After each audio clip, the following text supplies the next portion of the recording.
Hello? Oh, hello? Okay, I'm doing an audio test. I'm doing an audio test.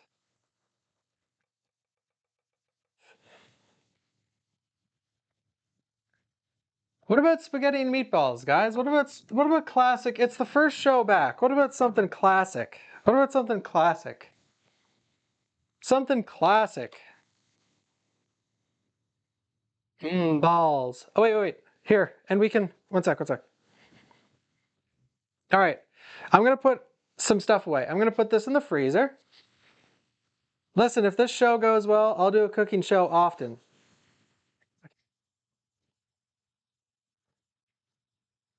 We're going to put these meatballs inside of. We're going to cook these meatballs the TikTok way. All right? We're going to cook these meatballs inside of this egg carton. What do you say, guys? All right, what are we going to put in here? Okay, I have leeks. I have zucchini. Okay, I have green onion. I got tomatoes. I have red onion. I have white onion. Okay. Hey, Buck. Fuck you. Okay. I have Parmesan cheese. Perfect. I have, all right, let's see what's in here. I have carrots. Let me some carrots. What else we got? Yeah, that's fine for now. Okay. Oh, and an onion. All right, so here we go, guys. All right, so everyone go get your ingredients.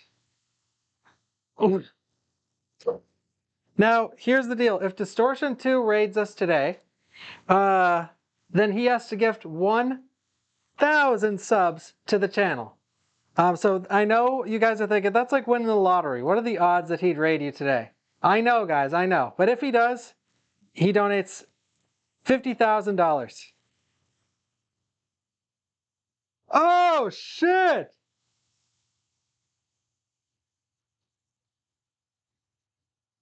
All right, Dist, cough it up, buddy.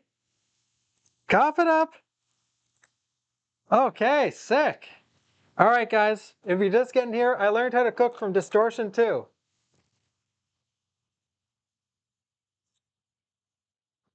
This says fresh vegetables, but that's bullshit. Just don't leave, buddy. We cooking. Yeah.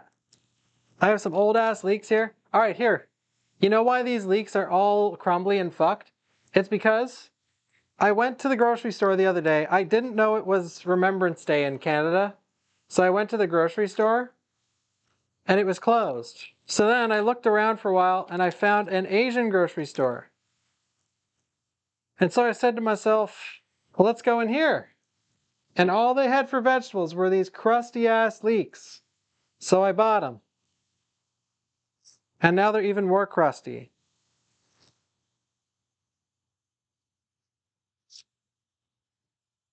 Oh, and of course, I do a cooking show.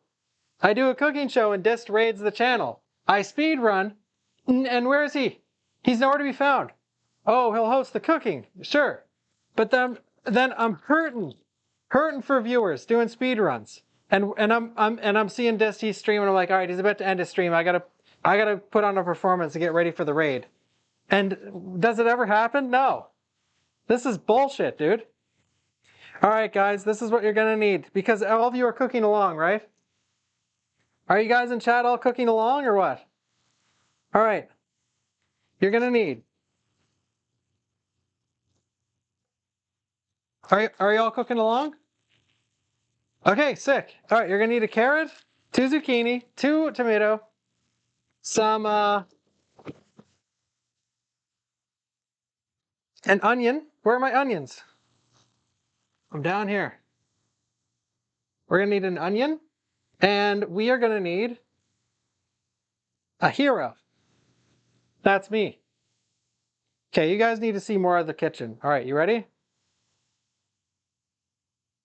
There we go. How's that?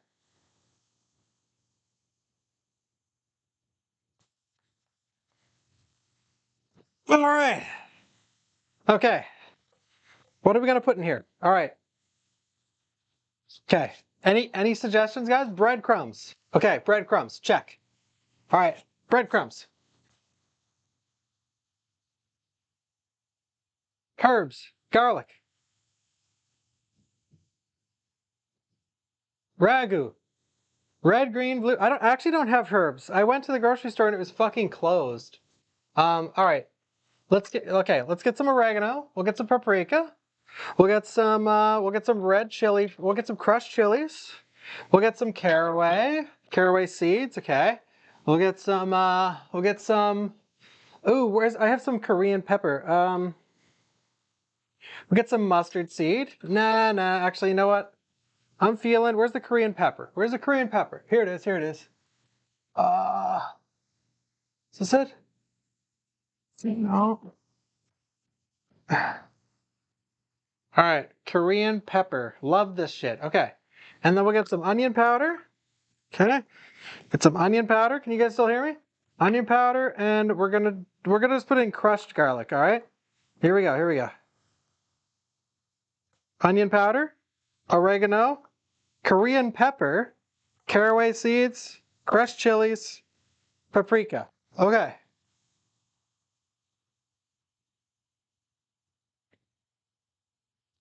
Oh, here.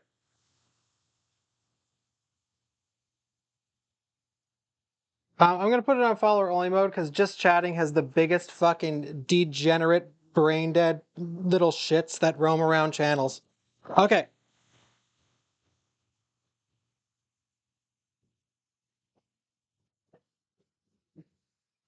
and we'll grab basil for the sauce. No, not wrong at all, dude. Of all categories on Twitch, just chatting has like there's literally people with their pants down just like clicking through channels. All right, guys, caraway seeds. Who knows what caraway seed tastes like? Mmm.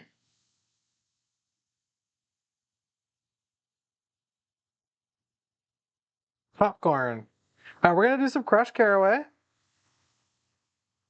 Just a little. I don't think I need anything else in here actually. Now you could toast this caraway if you want to increase the flavor, but I'm choosing not to because I'm lazy and this is the first show. Uh, it's a sad day in pasta land with no basil in sight. Yeah, too true, dude. Too fucking true. You backseat cooks.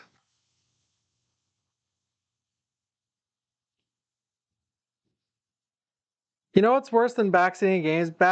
I can't fucking wait to respond to the backseat cooking. I can't fucking wait to put some people in their place.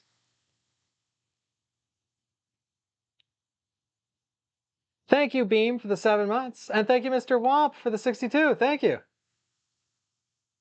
Where's the Velveeta cheese? That's a good question. Velveeta cheese is a must use ingredient. You guys, I need to sharpen my knife. I'm getting too memey.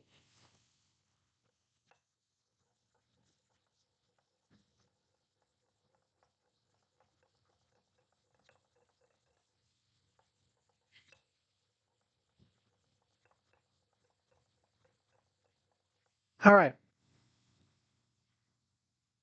We're getting too memey. Okay, we need a mixing bowl. Does anyone know where the mixing bowls went?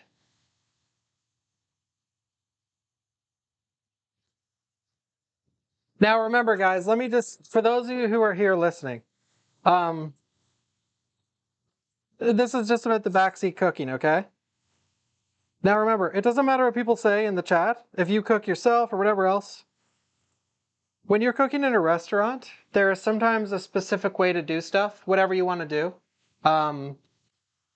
And there's a specific way that whether or not it takes more or less time, whatever. When you're cooking at home, you do whatever the fuck you want. If you want to put your poopy in your meatballs, do it. If that's what you enjoy the flavor of, do it. And when you're working in a restaurant, do what you should do in a restaurant.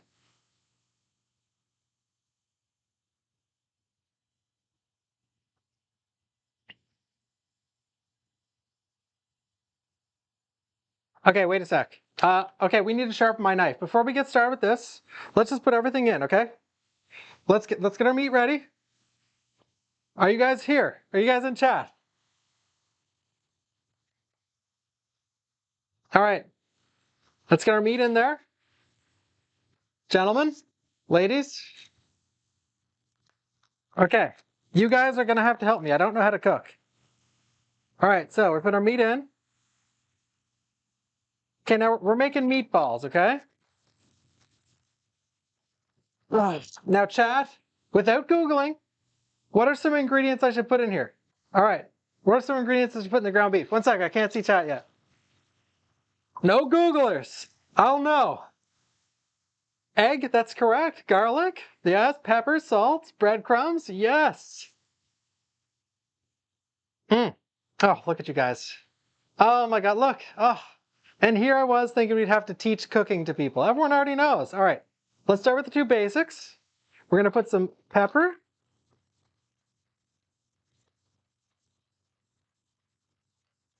Hey guys.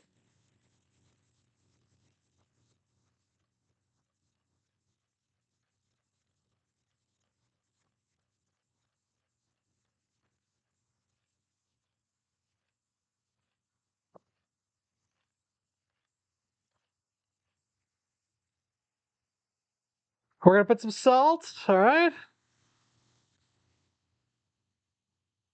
Sea salt to be exact. Okay. We are gonna put some.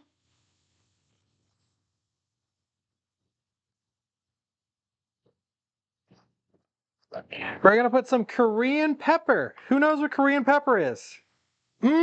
Korean pepper. It's a must buy, guys. It's a must buy. Smell. Smell. How does it smell? Let's put some of that in there. That adds a little spice to the dish. Okay.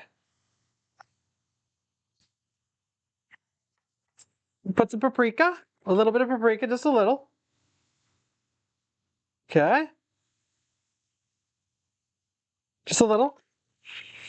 All right, we're gonna put some crushed chilies. I like my meatballs little flavorful. Little crushed chili, just a few. All right, we're gonna put in some onion powder, just a little. Okay. Oh, whew. Holy shit. We're gonna put in a tiny bit of oregano. A little more. We're gonna put in some breadcrumbs and we're gonna put in an egg. You could put basil in here if you want. You could put a lot of things. All right, a lot of breadcrumbs. I'm a bread man, okay? Now, what do breadcrumbs do? What do breadcrumbs do to the mixture? Does anyone know? Does anybody in chat know? All right, where the fuck are my eggs? Okay.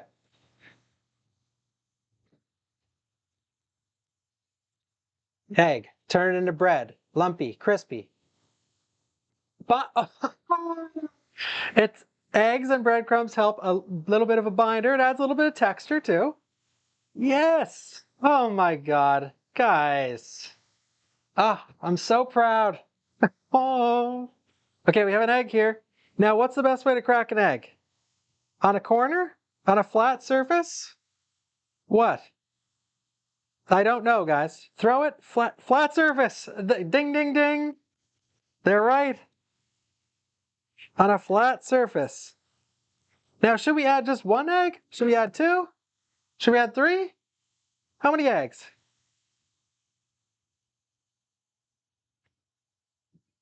Two. I'm seeing two. Yes, I think two, guys. I think two. Two eggs. Because we have two portions of ground beef. I got the large. If you're doing one portion, do one. If you're doing two, do two. All right.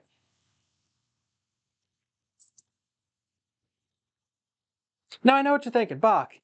You just cracked an egg. Every time I crack an egg, the yolk breaks. Well, that's because you're cracking it way too far up in the air, like this, okay? You shouldn't do it like this. That's off camera. You should crack it in like this. Okay, guys. What else? What else is there? I see.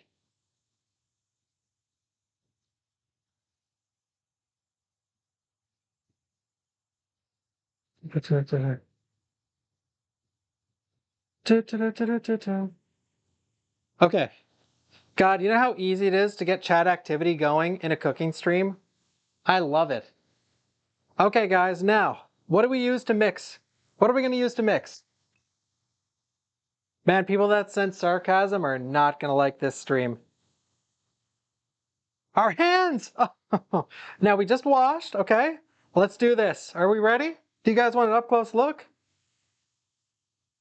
Computer, zoom in.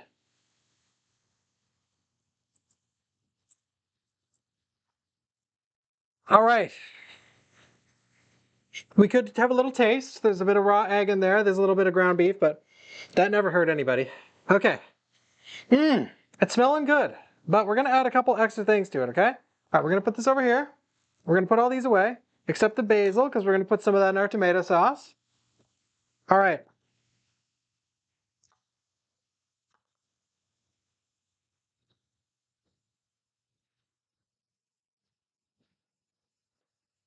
Now, who knows? All right, one sec. I can't read chat right now. Who in the chat knows? Who? Oh, for fuck's sakes. Who in the chat knows what else we could add? What do you guys think I'm going to add? Who knows? Can anyone guess it? Who can guess? Who can guess? Who can guess? Who can guess? Who's gonna guess first? No one yet. No one yet. No one yet. Oh, come on, come on, come on, come on, come on. Oh, oh, oh.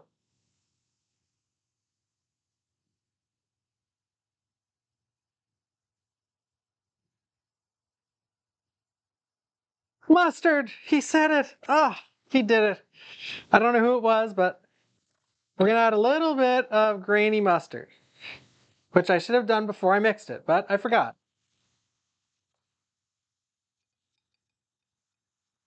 Or sorry, we're not adding grainy, we're adding Dijon. Just a spoonful.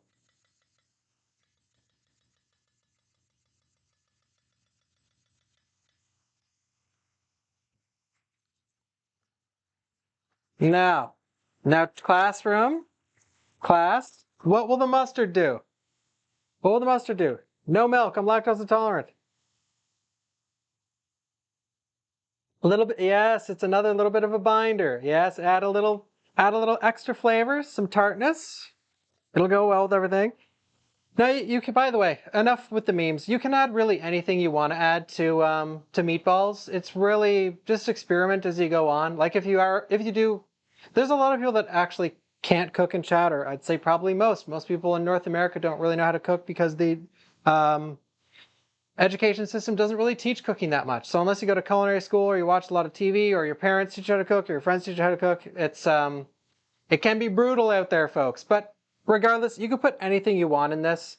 The only things I'd recommend are breadcrumbs and an egg, and I always like putting mustard, but you can really, the world is your oyster with meatballs. You can put whatever the hell you want to put in there. You can do massive fusion cooking with these. Ground beef absorbs flavor really well because there's a lot of fat in ground beef. Fat equals flavor. So you can do really whatever you want. This is typically what I put in ground beef. Now, sometimes I put in cumin and turmeric and cardamom and cinnamon and other things. But for now, we're just keeping them. Well, maybe I might add a few more things. But yeah, you can add whatever you want. You can add herbs, you can add cheese. Like when we mix these up into balls, I have Boursin cheese in the fridge. It's a really soft cheese that's just like melts in your mouth. It has a lot of flavor. You could put a little dab of Boursin cheese in the middle of each meatball if you want to. So then when you cut into the meatball, that you have this nice oozing cheese that comes out. So you can really do whatever you want. I wouldn't fuss about the meatballs too much. I'm sorry for all the memes, but I can't help myself. But yeah, this is just a simple recipe. If you want to use it, go for it. If you don't want to, don't do it. But yeah, you can do whatever you really want to. Okay, so Boursin cheese is awesome, and I could show you guys what it is. One sec. Just really quick, I actually have to get a bigger tray. Okie dokie. Okay, guys, I'm in my fridge right now. I'm in my fridge. I'm actually gonna make some tea as well. One second. Any fridges in the chat? Okay. All right, we got a little eggies, We got a little, oh, we got some raspberries here. Oh, nice. Oh, we got some carrot juice. We got some little eggies. We got little eggies, carrot juice. All right, I have a big thing now. Okay, so, all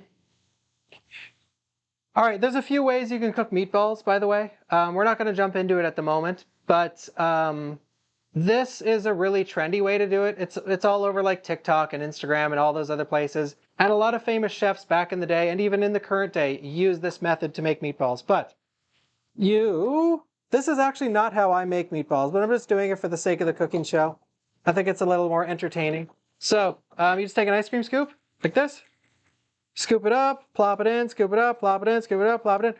How I do meatballs though, typically, but it depends. You need to have a good binder and you need to have a good ratio of fat to meat. But I typically take a pan. So I take a huge pan with a large surface area. I fill it with a little bit of oil. You don't really, depends on the fattiness of the meat, but just a little bit of oil on like medium to high heat. And I give them a sear on both sides, or sear it all around if you want to take the time to do that. But the thing you're risking there is if you don't do it properly, they can crumble and fall apart. This is like a foolproof method. If you put them in here, typically it'll go well. And one good thing about this is this will absorb a lot of the grease that comes out of these. So you won't have to strain it off or any of that stuff. It's foolproof for the most part. Yeah, I'm trying to teach people how to cook here. Some trivia, what's the first thing you do to your water for pasta? What's the first thing you do? Oh, salt, that's right. Oh my God, lots of salt. You want your water, literally, if you are cooking, let's say you're cooking for a special event, like a 10-year anniversary or something, that water better taste like fucking seawater. Seriously. A lot of people know to put salt in water. Like, most people know. That's one of like the most basic things in cooking.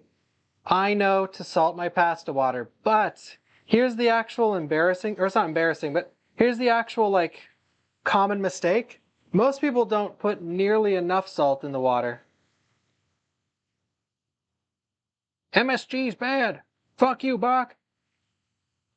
Yeah, well, I better not catch you eating any food at a restaurant.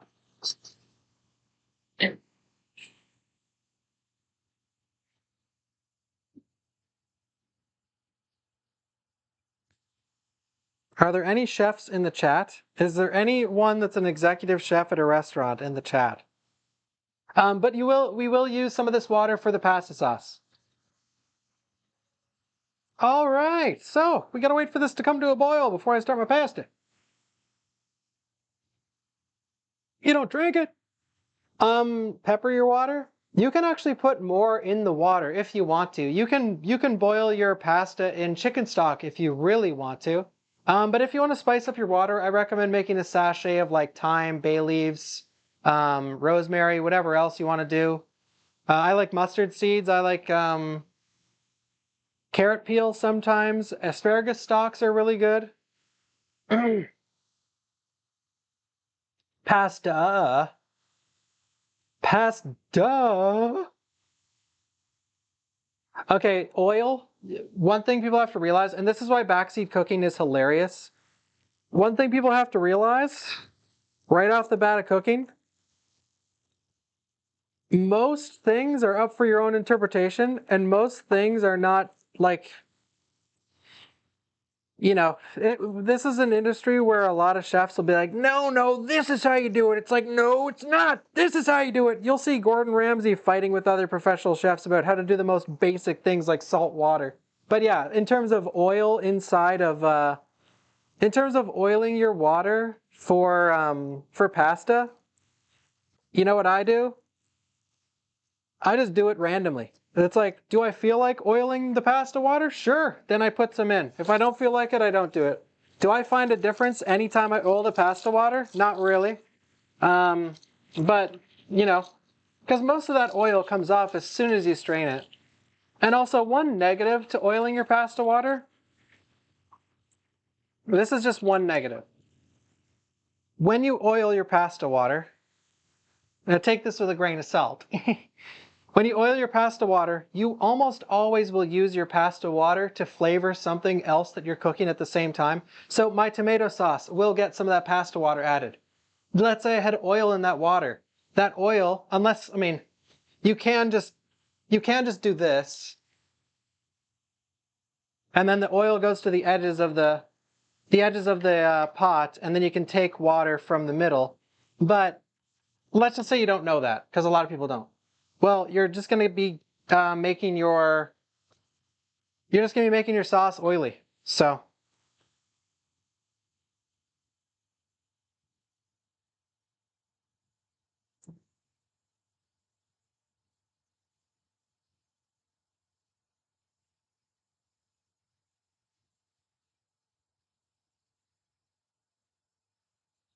um, I was just talking about that earlier, smoking. It depends on what I'm doing. Right now, I'm just doing a really foolproof method. But typically when I make meatballs, let's say I'm trying to make a really good meal, I will sear them usually. So I'll make the meatballs just by hand, and then I'll sear them on a big pan, just a little bit of oil, so they are browned on both sides or caramelized on both sides, just because it adds a lot more flavor. Okay, all right. One sec. Doo-doo-doo-doo-doo. I think my thing is a little bugged.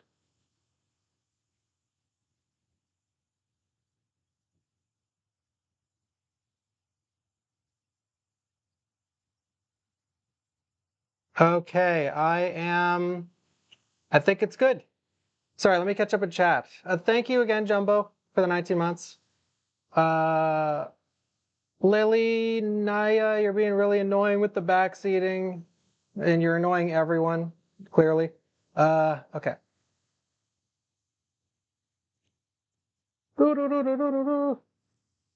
Uh, Basically, Yogo, yeah. Okay, guys, are we ready? Are we ready?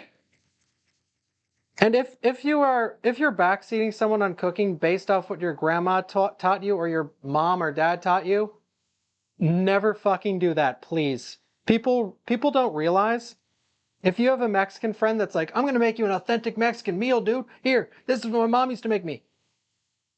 That family might cook their Mexican food differently from 20 other Mexican families that you will meet, and all 20 of them will cook it all differently. I hate that fucking shit. It's so annoying. All right, anyway, let's do this. Okay, guys. We're going to put our meatballs in the scooper, and we're going to put them in the pooper. Okay? Say it out loud with me. You put them in the what and into the what? Tell me.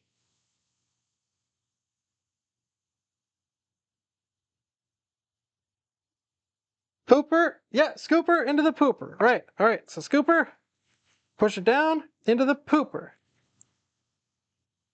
All right, push it in. Perfect. Oh my God, look at this. We're doing it, look.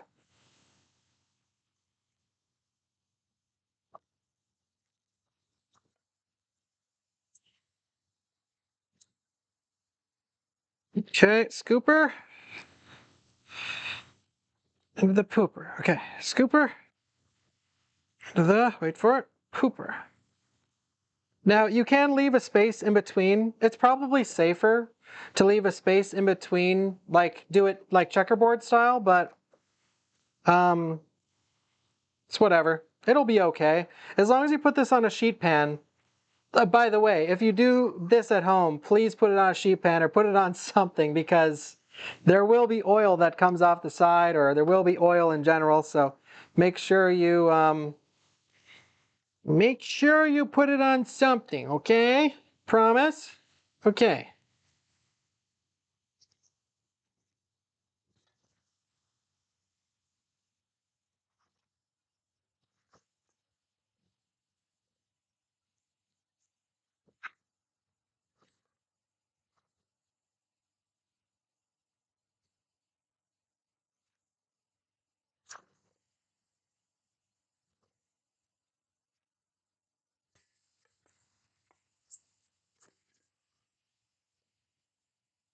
Uh-oh, we got a small one. We got a small one.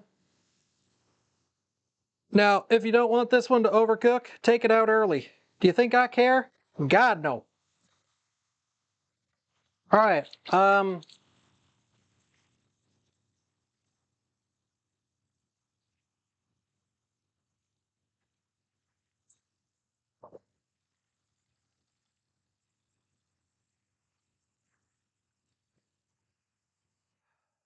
So you could give the...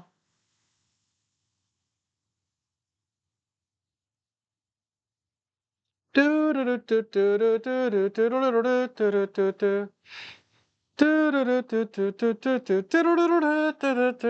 ready for Christmas? All right. Now the question is, will this even fit on my thing? It will, thank God. Let's put it this way. Okay. All right. So in the center of a 375-degree oven, but I'm not doing that yet. Oh,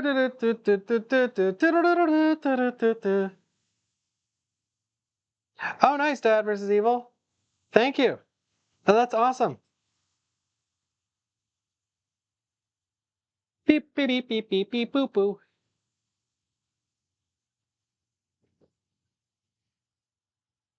I'm sorry, guys, if you ever see, because this is just constant, if you ever see re-answered questions like, what the hell, Bach? Why are you cooking it in this? Questions that I've answered like 8 times already. Just, if you want to let them know, go for it. But I can't just keep repeating myself. Thank you, Enigma, for the gifted sub. Thank you. Okay. All right, folks, are we ready? Are we gonna put them in the oven? Oh, my tea.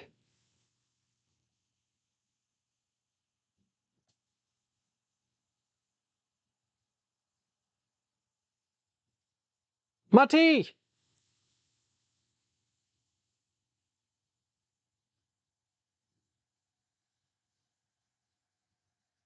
Thank you, Untouchable Gamer, for the 2 gifted subs. Thank you. Thank you, Elias, for the raid. Thank you. Welcome, everyone. Aye, aye, Captain. Okay, here we go. All right, we're putting them in.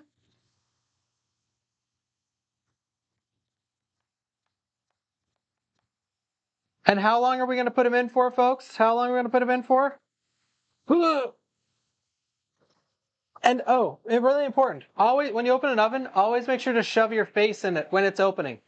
Because that hot air feels so good on your face. It's like a mini vacation to the Bahamas.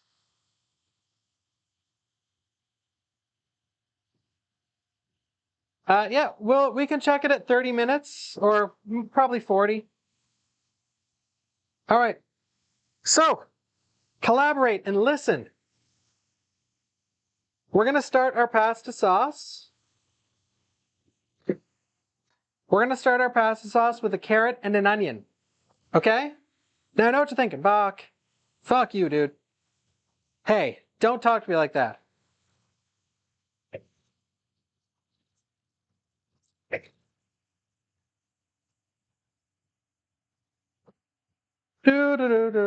Oh yeah, and for the mods, you can time out anyone that does terrible backseating for an hour. And by terrible, I mean if they're like, no, this is not how you do it. They're just dipshits. Just time them out for an hour. I'd rather not have them here. But if you share what you do instead, that's awesome. But if you say no to what I'm doing, get rid of them. And possibly I'll ban you.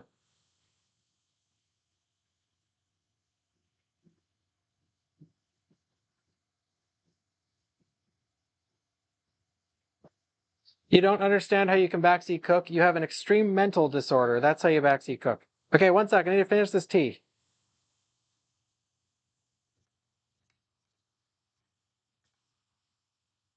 Where's my tea? Oh, thank you, Untouchable Gamer, for the 1,000 bits. Thank you. Yo, waifu. I think I will, I think I will get a new, I think I'll get a new mic for the cooking streams. I sort of hate this. I mean, it's cool. The wireless is cool, but it's sort of, it sounds shitty, doesn't it? Wait, I need to listen to it again. One sec.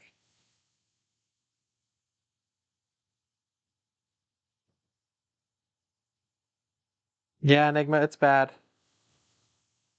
I actually don't mind. Okay, let's see. Testing 1, 2, 3. Let's see. Testing 1, 2, 3. Great. I sound.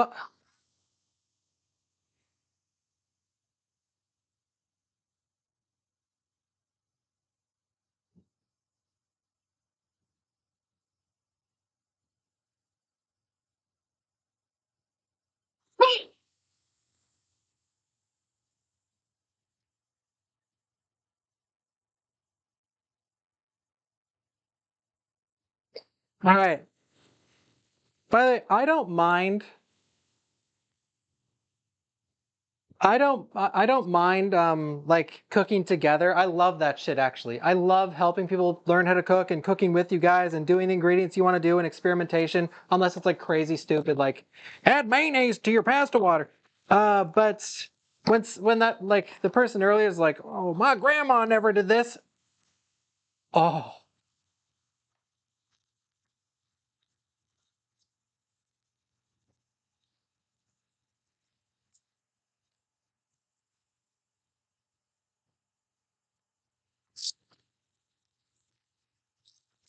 Oh.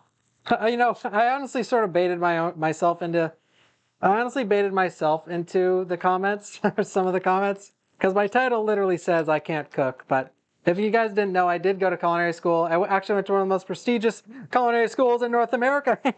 And I worked in an award-winning restaurant for 3 years. I had my own catering company. I worked for 3 other catering companies. And I taught cooking classes to kids and adults for the government.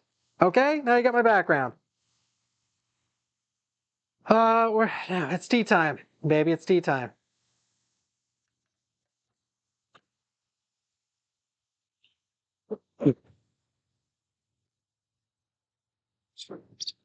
Government agent. Is the focus good? Sort of.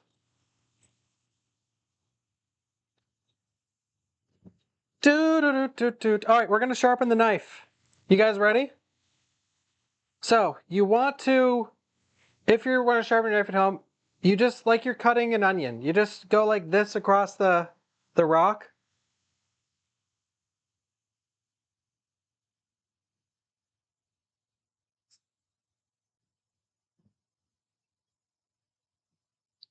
Okay, okay. I tried to bait some people into backseating. Nice. No, it's in anything. Hell yeah, guys. Hell yeah. Oh shit. All right. You guys are good. You guys are too good. All right. So there's many ways you can sharpen a knife. I am taking this almost at a 40-degree angle. I actually made that up. I don't know the degrees. Okay? I believe this is the Chinese way, no joke. This is what I was told in school to sharpen your knife. So you just go as you go down and as you go up. Or you could do it this way.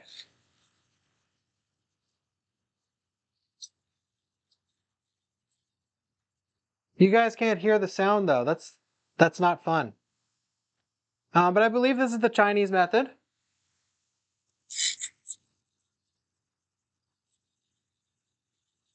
We're gonna do 20 passes. All right. 3, 4, 5, 6, 7, 8, 9, 10, 11, 12, 13, 14, 15, 16, 17, 18, 19, 20. Okay, now we're going to do the other side, but I'm just going to give it a dab with like a paper towel.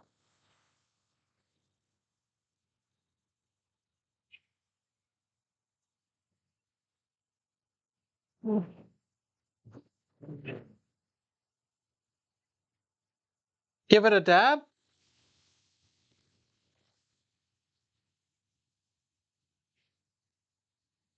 Oh! Please don't unfollow the channel.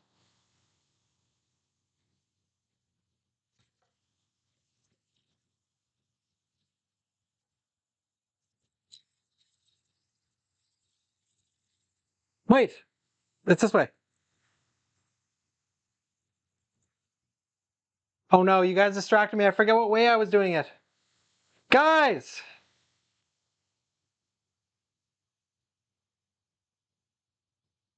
Yeah.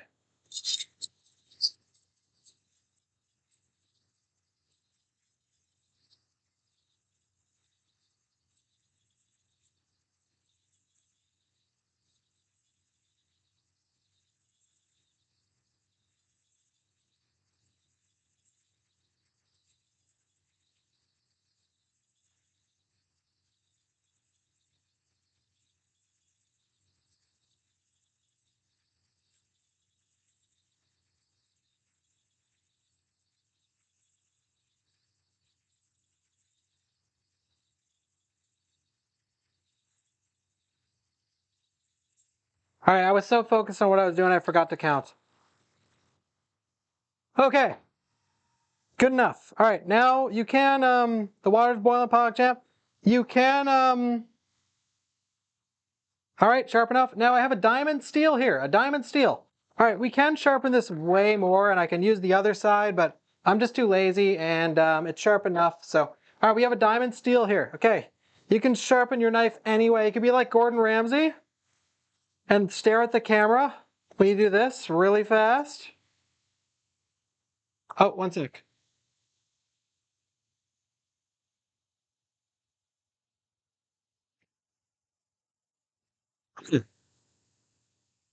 Sorry. All right. Now watch yourself. Make sure it's not slippery. Now, what did I just tell you guys? Oh my God, one second.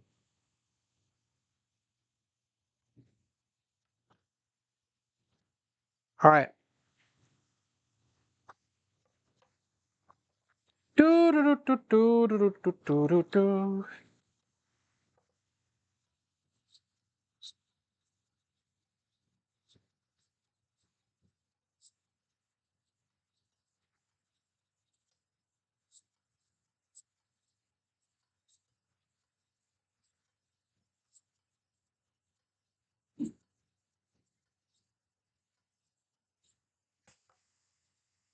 Good enough.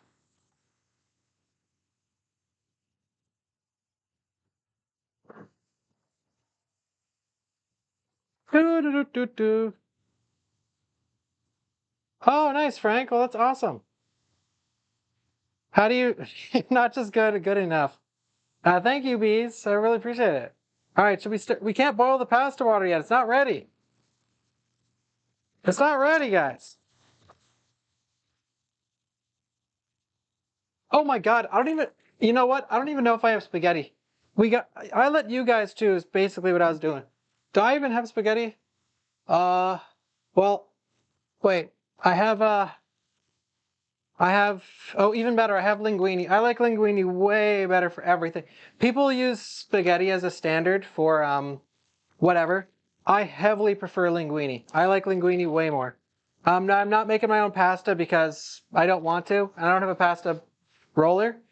Two things, guys. This is my first cooking show back in like a year-ish. I did one cooking show in 2021. Two now. Um, I'm too lazy to make my own pasta.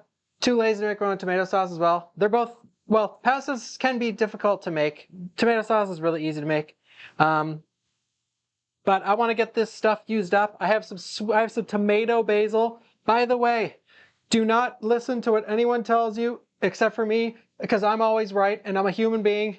No, I'm just kidding. But I'll share you a fact. Jarred tomato sauce is fine. Jarred tomato sauce is one of those things that if you get made fun of for your bottled ranch and your bottled marinara or bottled ranch and bottled French dressing or whatever else, sure. Bottled tomato sauce is fine. Actually, a lot of restaurants use bottled tomato sauce. Obviously, obviously making your own is better, but there are a lot of people who couldn't even tell the difference. Okay, so I really need to start making this food. I got too distracted talking to you beautiful people. Am I gonna wash this carrot? Yes. Am I gonna peel this carrot? No. No, I'm not gonna peel this carrot. You know why? Why would I peel the carrot? Because I want to get rid of the insecticide? The pesticide? Why peel a carrot? Hmm? Hmm?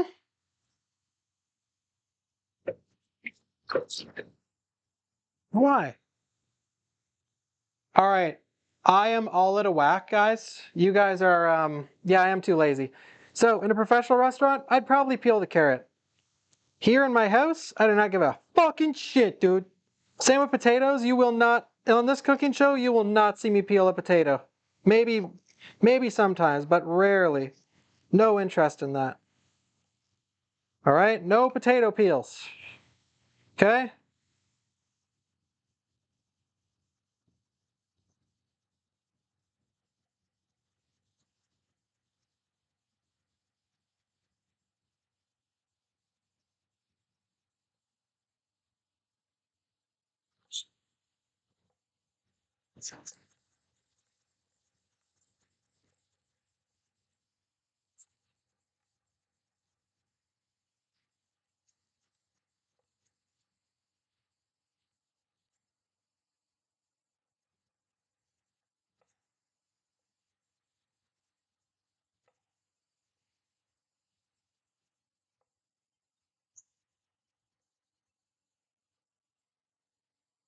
Right. So I'm doing some chunky carrot. Well, not chunky, just some sliced carrots for my tomato sauce. Carrots are. You guys caught me off guard. I lost my train of thought. I've been cutting. You know, when I first walked into a kitchen, I seen my chef at the time cut vegetables, and I thought to myself, "Holy fucking shit, this guy's a god." How like it was so discouraging. I just thought to myself, "Man, I will never be able to do this ever." But trust me, I know this is cliche to say, but man, if I can do it, fucking anyone can. Seriously. I dicked off in school all the time. I gave no shits. Um, and yeah,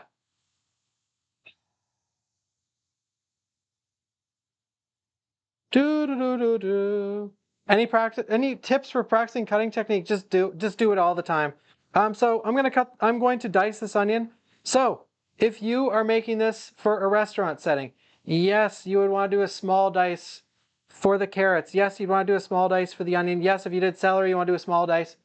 You don't want those vegetables visible. And even if you did want them visible, you could, if you wanted to, when I make the tomato sauce, you could take an immersion blender. I just like to cover all my bases when people are watching cooking shows because a lot of people will tell me something that I was just too lazy to say out loud myself. So I'll just tell you guys instead.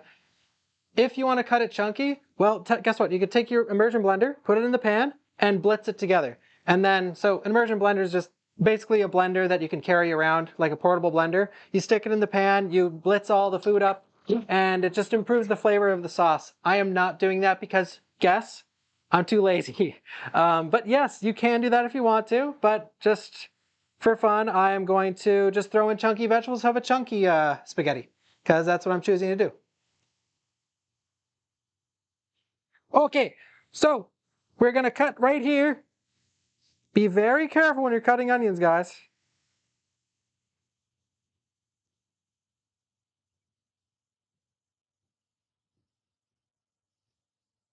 Okay. Now we're gonna make some slits here. We're gonna probably lose some boys along the way. Okay. All right.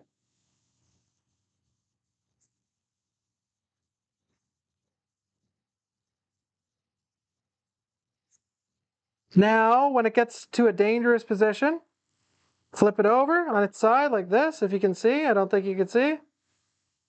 Flip it over on its side and cut like this. That way, you don't have to waste any onion.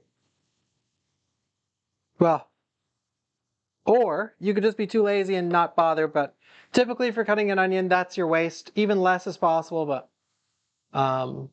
why do I put carrots in my sauce? I will tell you why I'm putting carrots in my sauce. Because I have carrots in the fridge, and if I don't use them now, they'll probably go bad, and they're good for you, so I'm just gonna throw them in. But yeah. Cooking for myself and cooking for a loved one is a lot different. If I'm cooking for myself, fuck it. If it's in the fridge and it's healthy for you, it's going in, because who cares? If I'm cooking for someone special, obviously I will do what flavor combinations work the best with the most optimistic palates, to word it terribly. But yeah, I just doing this. And it's not like, by the way, I'm acting like this tastes bad. Carrots and tomato sauce, 100% fine. Tastes great, and it works well. Tomato sauce works well with a lot of different vegetables. Carrot, celery, onion, it works very well with. And carrot, celery, onion, garlic, mirepoix, whatever. So we're also going to put in some garlic. I might put in the zucchini, but we'll see. Anyways, we should probably start this sauce. So I'm going to use extra virgin olive oil. I typically don't use extra virgin olive oil, by the way. I typically don't use olive oil for many things at all. But for tomato sauce, I do use olive oil when I make it. But you don't need to. You can use whatever oil you want. You can use canola. You can use peanut. You can use... I wouldn't recommend sesame oil or super flavor for oil, but yeah. Yeah, avocado oil works. Yeah, baby oil. Yeah, use baby powder if you want to. Instead of making a slurry with cornstarch and water, make a slurry with baby powder and poop and pee. How about that? Is that what you want to do, you fucking weirdos?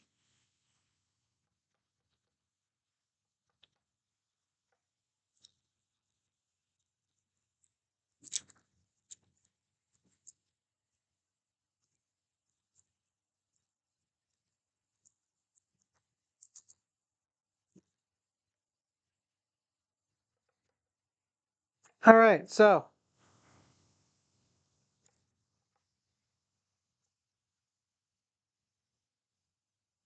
I'm using 2 cloves of garlic. I love garlic, by the way.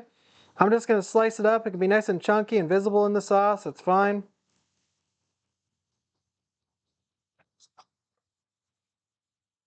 Okie dokie. So we could just throw in our stuff now. If you want to. Let's just take our whole cutting board over. Fuck it, boys. Fuck it. All right, let's put her in. Fuck it, dude.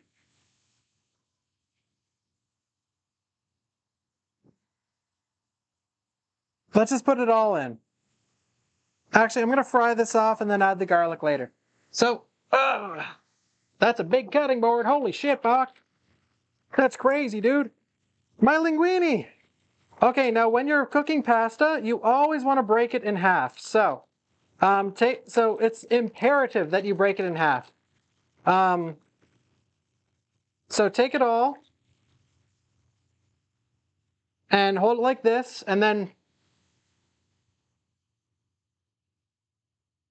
Dirty Dave banned. Uh, uh, you guys, I'm just fucking kidding.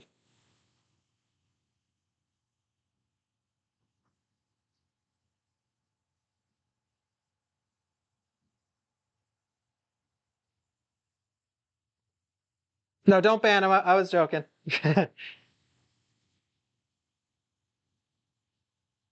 So we'll wait till this comes back up to a boil, and then we will reduce the heat because it only needs to be at a simmer. And if we leave it at a boil, it has a higher chance of burning if unattended. And if we put it down to a simmer, it has a lower chance of burning if unattended. So,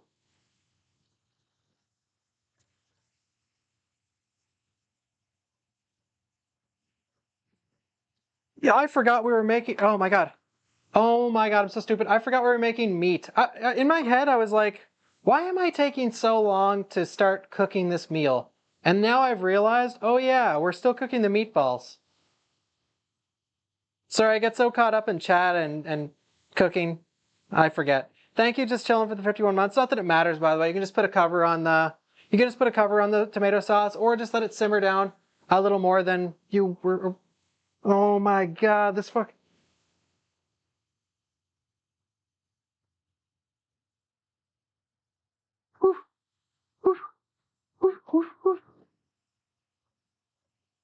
All right, so now what do you guys want to glaze this pan with? What do you guys want to glaze the pan with? What are you thinking?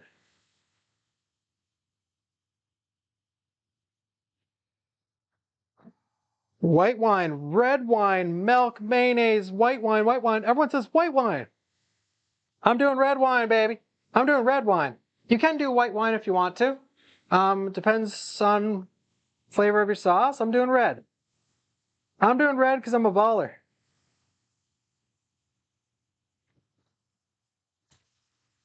All right, so the onions are translucent. We're gonna add our garlic. So you can add tomato paste if you want here. You can add tomato paste to increase the flavor, add some more body to the flavor. I'm not gonna bother tomato paste. We are going to increase the heat a little. We are gonna add our garlic, and I am gonna go get the red wine. Okay?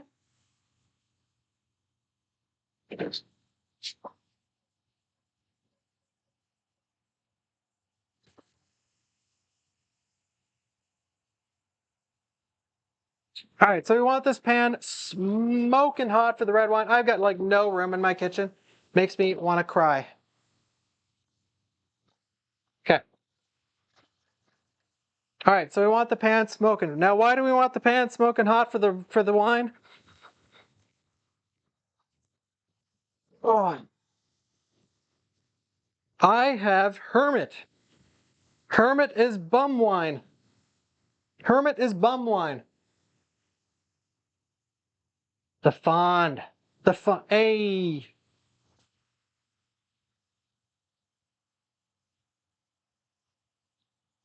So if you're in a restaurant, do whatever the hell you want. I always add wine off the heat. So I take it off the heat or I turn off the heat and then I add it. Why? Because I was scarred by something that happened to someone one time adding alcohol to a pan.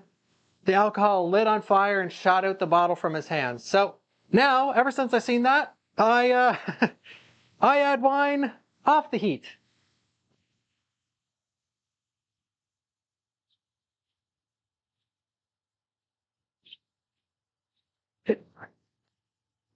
Has anyone ever seen that? Ow! Wine is not flammable? Can we get a ban in the chat?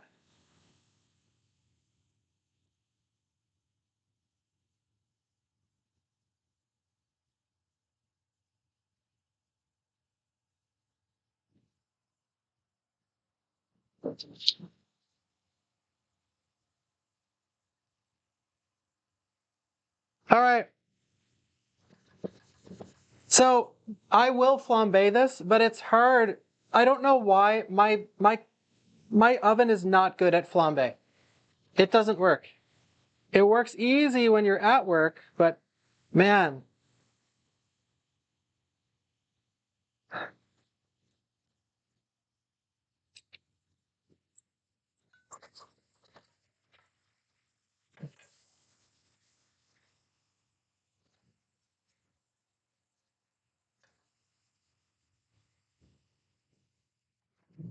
All right. Okay.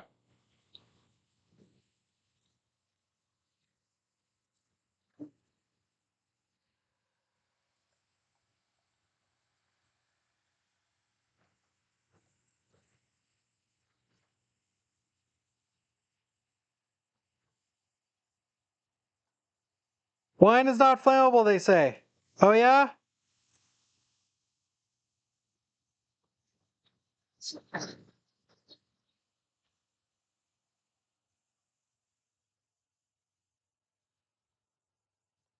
Oh, you guys couldn't even see it, could you? Oh. Like if you take wine and you light it with your lighter, nothing will probably happen. If you have it on a crazy hot pan under a heating element, you're gonna get some fire, buddy. All right, that's good. I think all the alcohol's burnt off. So now we're just gonna let that reduce by about half. Then we're gonna add our marinara sauce, and then we can just reduce that however long you want. And for me personally, I like to add most of my veggies and herbs, like when I make chili. And this is a tip. Seriously, you may not like it. It depends on who you are, but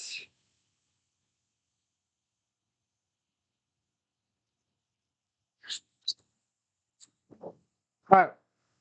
So that's al dente. So we're going to strain that. We're going to put some more olive oil on that just so it doesn't stick together. And yeah.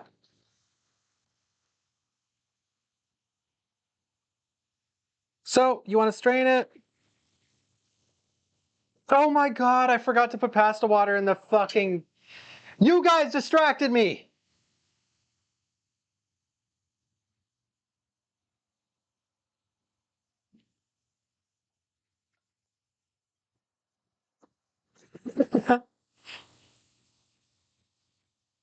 Fuck it.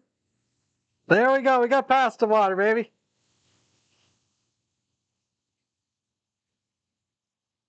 Good enough. Problem solving skills.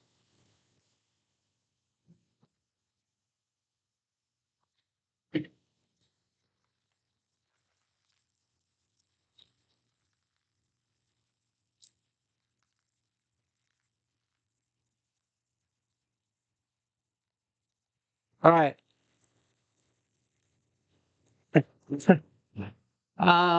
So once this is a little bit, once all the water is off the pasta, just mix it with a little bit of oil, just so it doesn't stick together. If you don't oil pasta, any kind of pasta, after you boil it will stick together. So make sure you add some oil to it.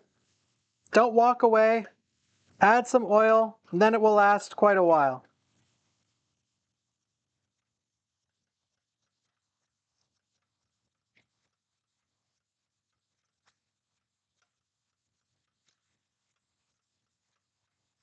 There we go. Pasta. You use non-salted butter? Yeah, that's fine. Just as long as you put something fatty on it. Baby oil on the pasta. Got it. Thank you, Lono. Oh my God, my tea.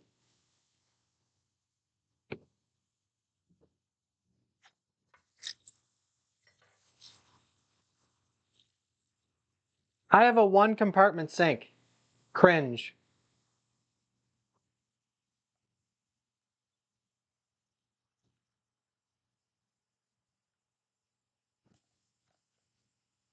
I know it does suck. This kitchen looks beautiful. I understand that.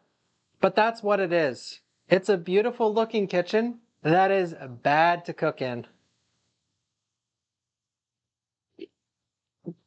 There's just not much room. Sugar and tomato sauce, yay or nay? Definitely.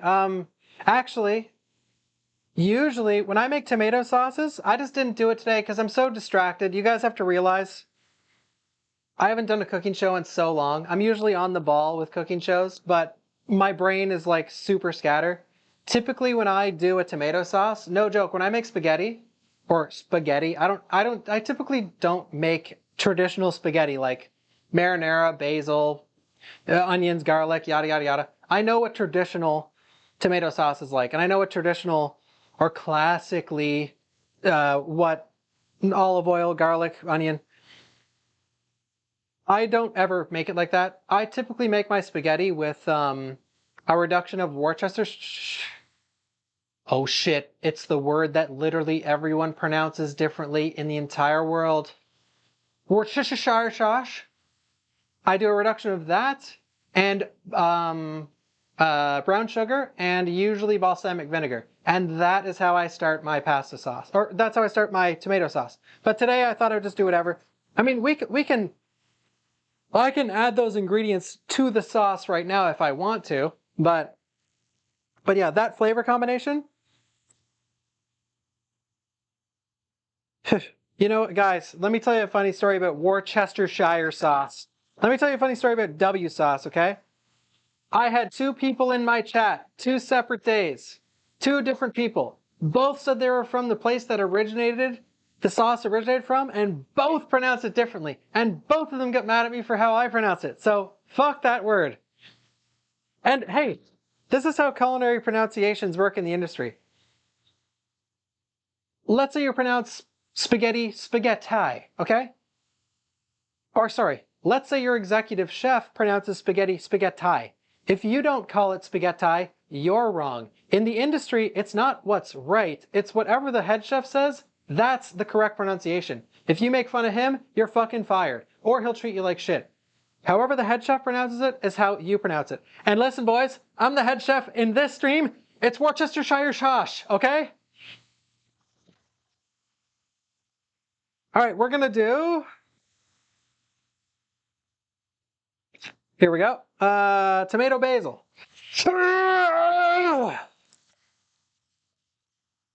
All right. All right, a little bit of water. Stay.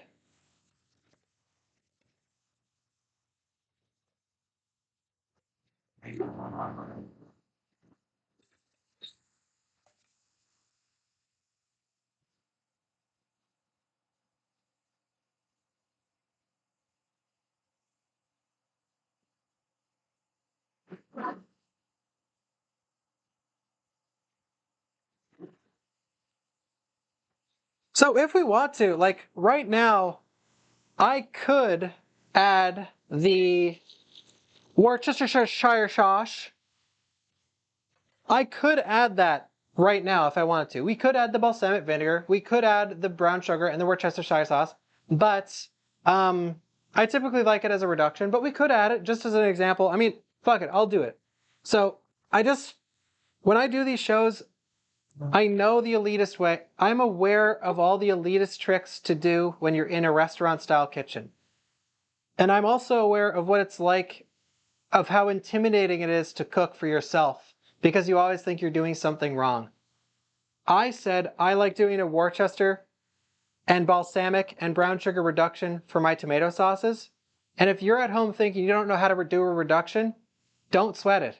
Just add it whenever you want to. You'll still get those base flavors. It just won't be as intensified as if you do it in a particular way like restaurant style. Never beat yourself up about not knowing a technique right. Yes, if you master culinary techniques, you will end up with much more flavorful food and a much higher flavor profile. But never beat yourself up about adding ingredients at the wrong time or anything along those lines, because in the end of the day, if it tastes good, you did a good job. Yes, could it have tasted better? Probably, always. Even recipes that I made for my old restaurant, even the recipes I was like, this can taste better. It can always taste better. But if it tastes good, like if you enjoy eating it and it's something you're enjoying, and especially if it's healthy for you too, then never beat yourself up for it and just do what you want. So, with that being said, let's just add it now. Brown sugar, just a little bit. So I'm just gonna add a tiny bit. Usually I'd add like double what I just added, like 2 tablespoons or something. We'll add the balsamic vinegar.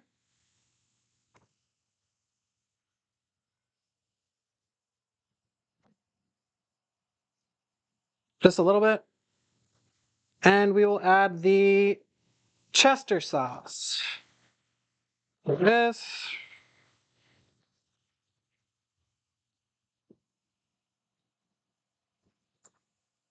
There.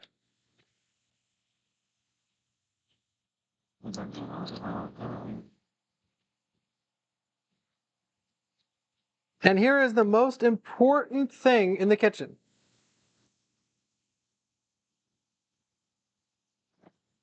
I'd say this is the number one. If you want to learn how to cook and you want to learn how to be better at cooking, this is the number one rule. And I'm so bad at it when doing cooking shows. But I used to be so good at it, and I've learned so much from doing this. Literally taste your food at every single step. Because that's the only way you will develop a flavor profile, and it's the only way that you will get to a point, you will taste something, and you will know, in your head, you will know the directions that you can go. You will know the branches that you can take for different flavor profiles if you taste along the way.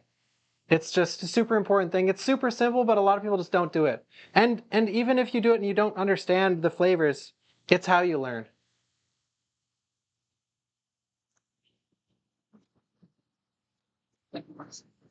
And here's what I learned by tasting that. The low amount of W sauce, balsamic vinegar, and brown sugar I added changed nothing. because I just added such a small amount. And as I said before, the reduction intensifies the flavor a lot. So without doing a reduction, but now I know. So let's say I didn't taste it. I'm thinking to myself, yeah, I got that flavor profile in there. I got that sweet and spicy. No, you don't, because you didn't taste it. So then when you finally do taste it, when you're serving it to people, you'll be like, wait, what? This doesn't taste like anything I put in there. But now I know. Am I gonna bother putting more in? No, I don't care.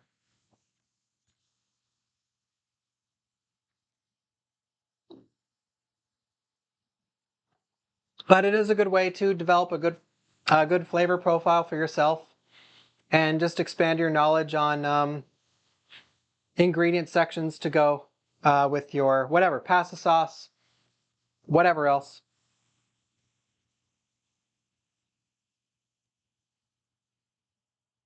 Thank you, Rune B. Thank you for the raid. Holy shit! Is that the owner of the coolest dog on earth? And thank you, Halo, for the 3 months in the tier 3. And thank you, Cerevic, for the 14 months. Thank you, sir. Thank you. I'm making actual spaghetti.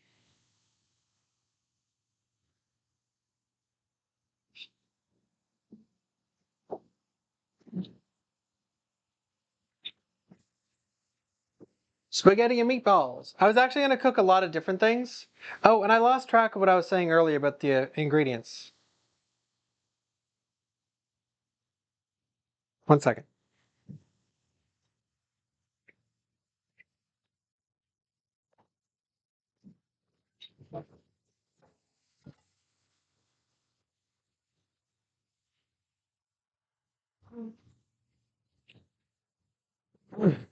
How many sailors were recruited during the stream?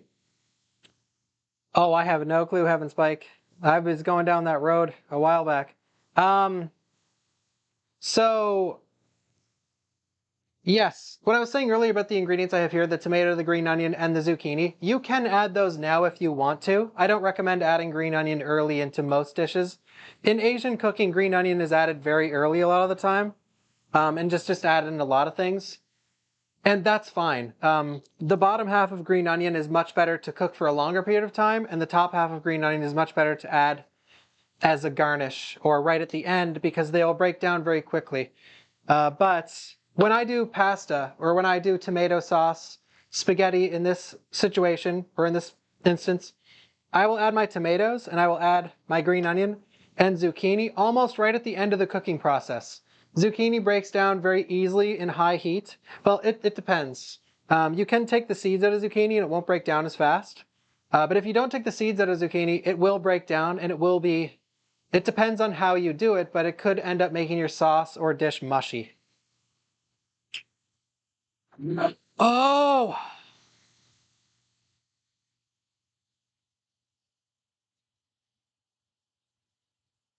Smells like pee-pee. Here, I'm trying, guys. I'm trying. Here, I'll switch the...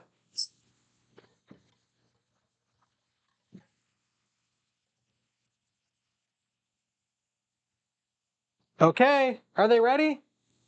No, they're not. All right, let's put them in for another 10 minutes. And we're going to increase the heat. I'm going to increase the heat just to make them a little crispier, but yeah, it looks nice though. I just want them to be a little more brown. Thank you, Yogo.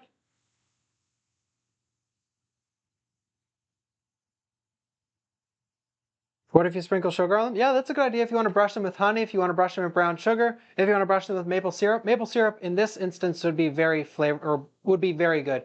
But yeah, if you wanted to make a crispy top, sugar caramelizes very easily. Typically, it depends on what you do, but if you were to brush these with maple syrup or honey or sugar and then put them under the broiler, it would help intensify the flavor and add some caramelization.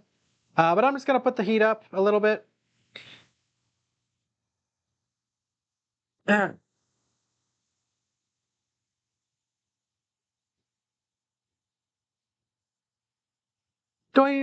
What type of oven do I have? I'm actually not sure. A Samsung. Samsung oven. Oh yeah. every time I realize I have a Samsung oven, I'm always like, I did not even know they made ovens.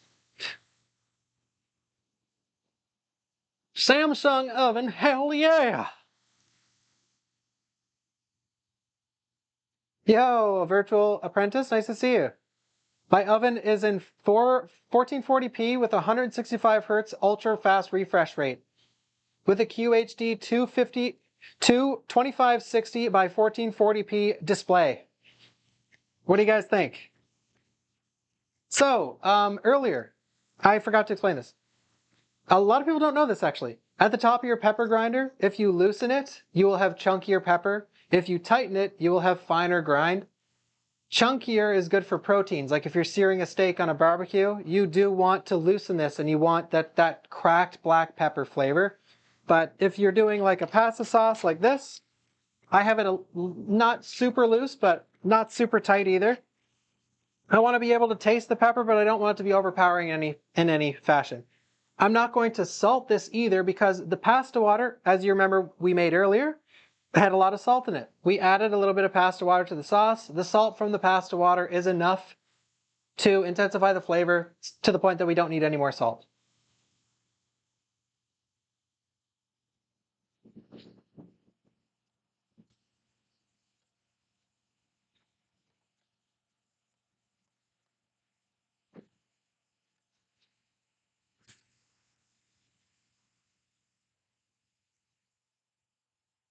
Oh,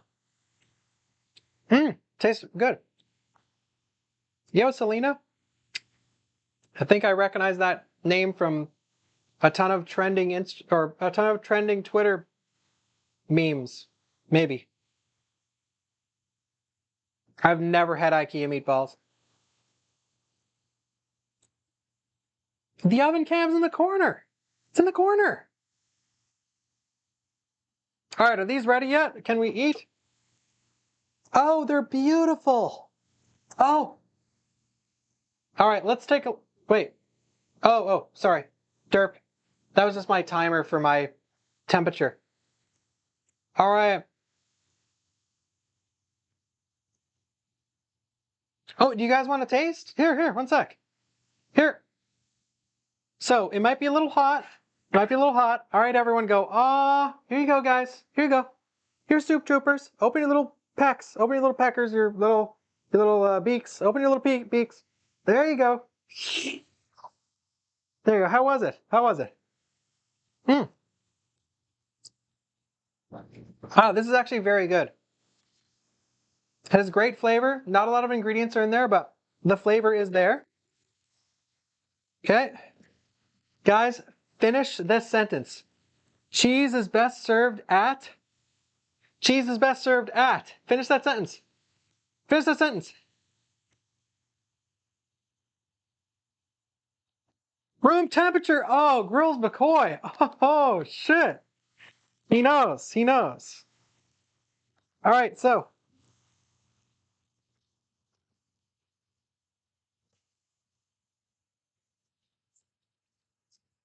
we're almost ready to finish off our sauce.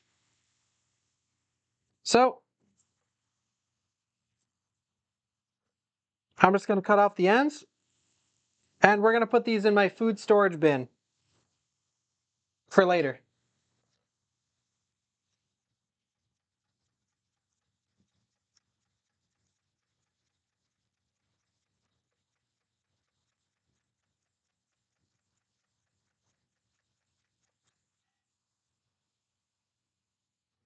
Okay.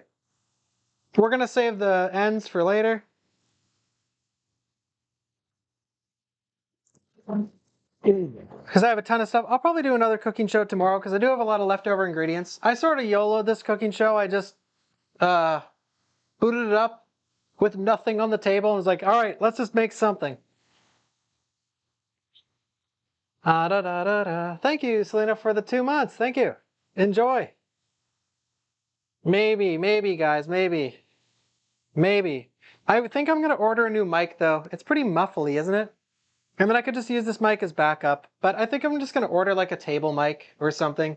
Because I think people miss hearing the chop, chop, chop, chop, chop, chop, chop, chop, chop. All right, so let's get our ingredients ready to finish the dish. So typically I like finishing spaghetti with herbs, but I don't have any. I mean, I have dried oregano. I forgot to add that actually. Or I have dried basil, sorry. We're just gonna add that now. So we're just gonna put in a little bit of dried basil just for some extra flavor, just a tiny bit.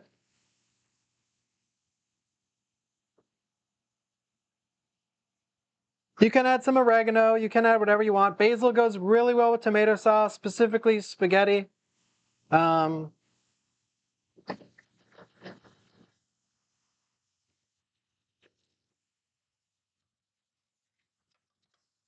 but I know you can't, yeah, I know you guys can't hear anything. So I'm gonna add some tomato and some green onion at the end, and we could throw in the zucchini now. Actually, let's just do that right now. I'm just gonna throw in one zucchini. So like I said earlier, it may be a little late to add this, but I really don't care. So like I said earlier, I'm gonna take out the seeds. Now, a lot of people don't take out the seeds for zucchini, but like I said, it depends on what you're doing. Um, so we're just going to take out the seeds. You lay it flat like that, cut it at a diagonal. It's an easy way to get rid of seeds. And this is an easy way to get rid of seeds for everything. If you want to get rid of seeds in an apple, just quarter it and do exactly this.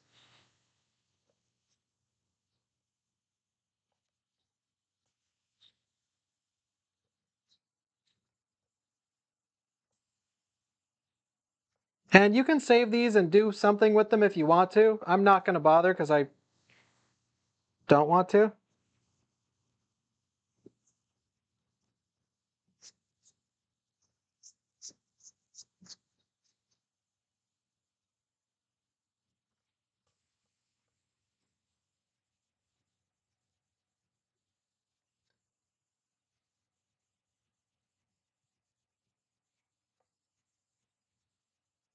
So I'm cutting them relatively thin just because the sauce is at its end. So we want these to be able to cook quickly. But this should be plenty of time. Like I said, this is going to be a chunky spaghetti sauce. And earlier in the show, I did mention sometimes if you're making a spaghetti sauce or a pasta sauce in general, especially a tomato sauce, you can just take a blitzer or an immersion blender and you can blend it all together if you want to, and then add whatever vegetables you want to taste and want to be the texture profile at the end. But in this one, I'm just going to increase the heat a little. There we go.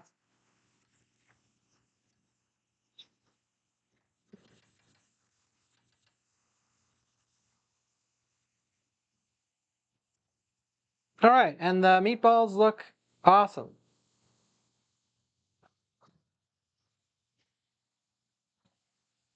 There we go. And a little tip I forgot to mention to you guys, and I didn't do it because, like everything in this show so far, I'm too lazy.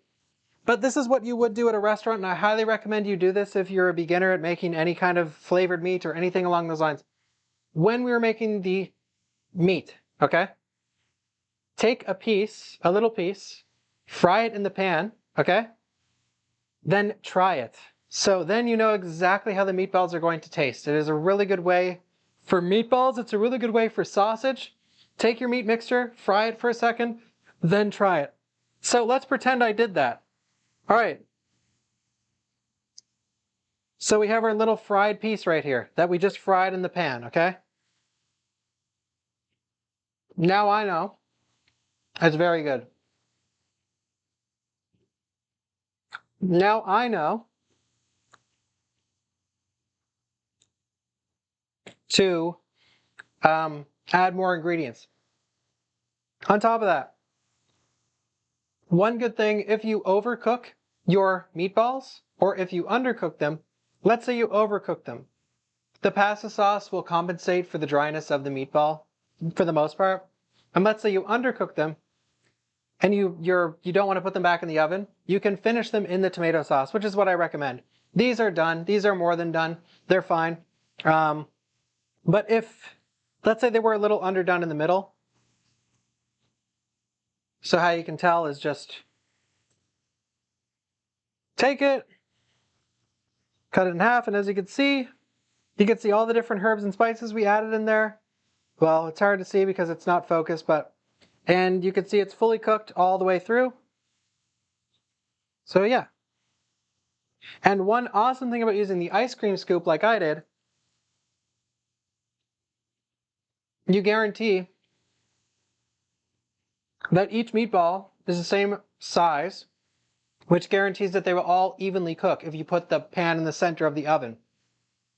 One mistake people make a lot of the time is like, they'll put burgers on the grill, or they'll put chicken breasts in the oven, or they'll put this or that on a heating element.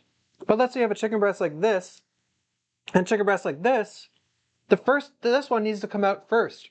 So this is an easy way to tell a rookie cook if they're making a ton of chicken breasts or pork chops, and they're like, oh, pork chops are done, and they take it out of the oven, and all of them are there, but all of them are different shapes and sizes. Some are overcooked, some are undercooked.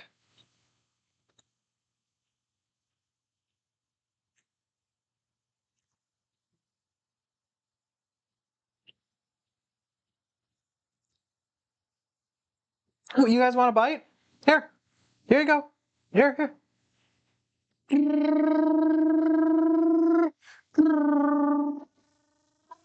Oh, how was it, guys? How was it?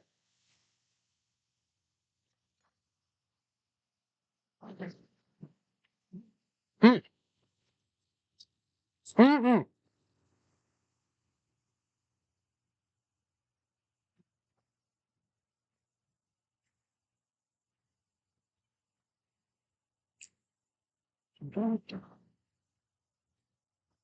All the flavors were binded very, very well. Very good.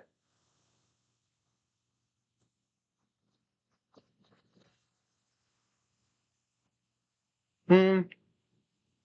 All right. You can plate this many different ways. Um, you can put the pasta, then the sauce, then the meatballs. You can mix it all in with one another. How I like to do it is I like to mix it in. And if I was serving this at a restaurant, I put the pasta, then the sauce, then the meatballs.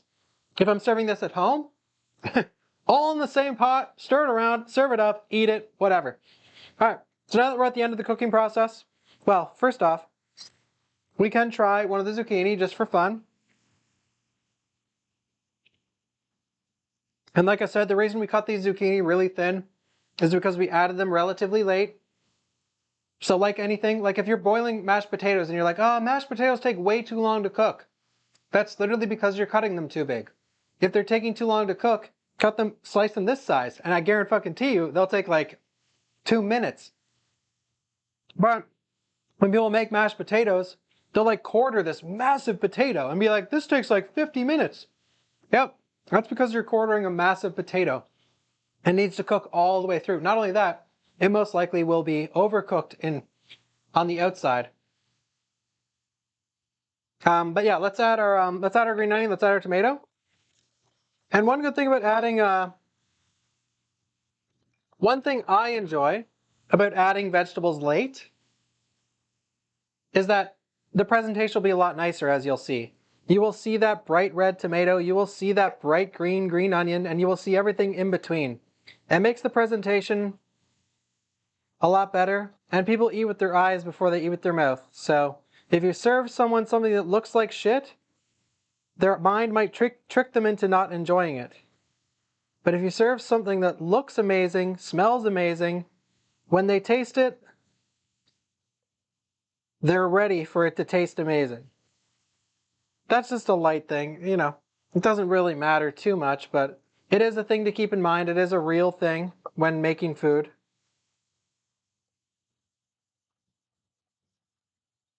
All right, so let's stir in our tomato. And as you'll see, this will look way better now. You will see it is a lot more presentable with these colors in there.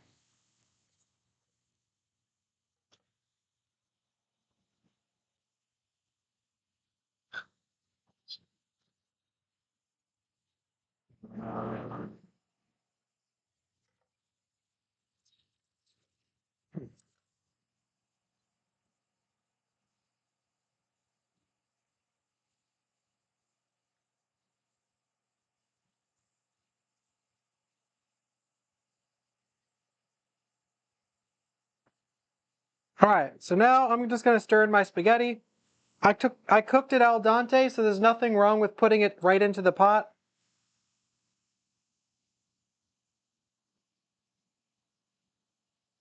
Now, if you do want to be safe about this, add it in batches so that you're not just.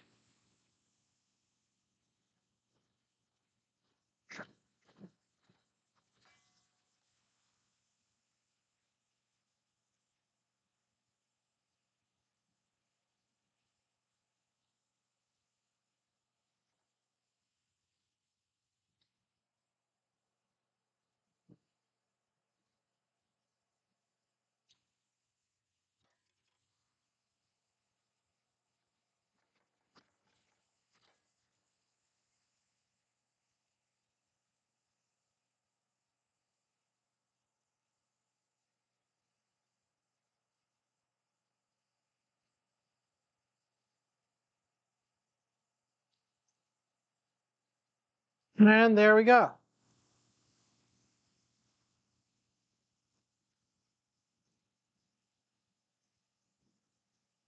So you can taste for salt and pepper now, but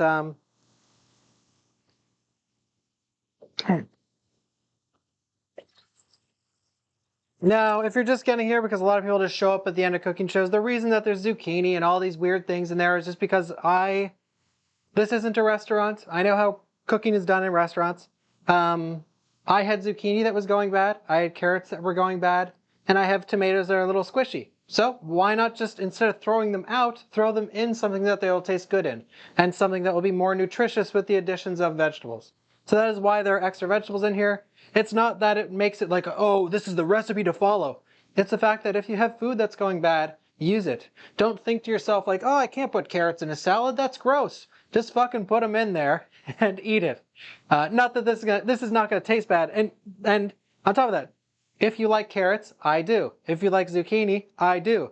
And you like spaghetti, I do. Okay? Then you'll fucking love this. But yes, if someone orders spaghetti and they're thinking to themselves, I don't like carrots. Well, yeah, I am not gonna fucking put carrots in their spaghetti and not have it on the recipe list like spaghetti carbonara or spaghetti bolognese.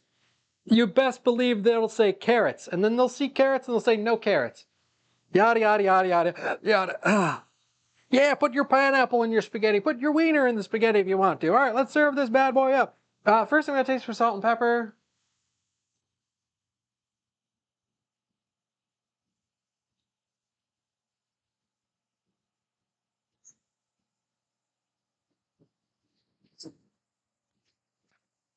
Mm, that's tasty. Okay, one sec.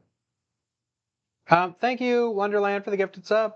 Thank you, Clays, for the 17 months. And thank you, Wesker, for the gifted sub as well. And thank you, Hooli. Thank you for the 63. Thank you, thank you. All right, let's boot this up. Uh,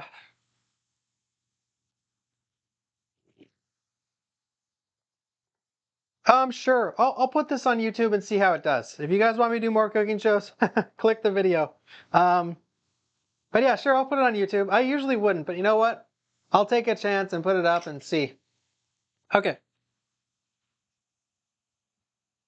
All right, so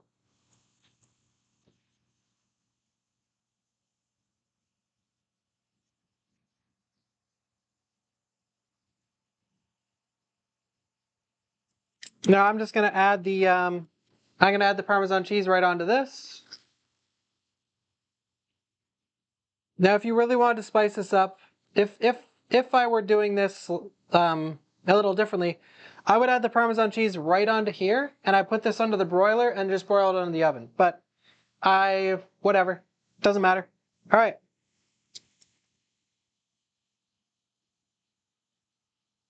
Massive meatballs, buddy. Massive meatballs. Hell yeah.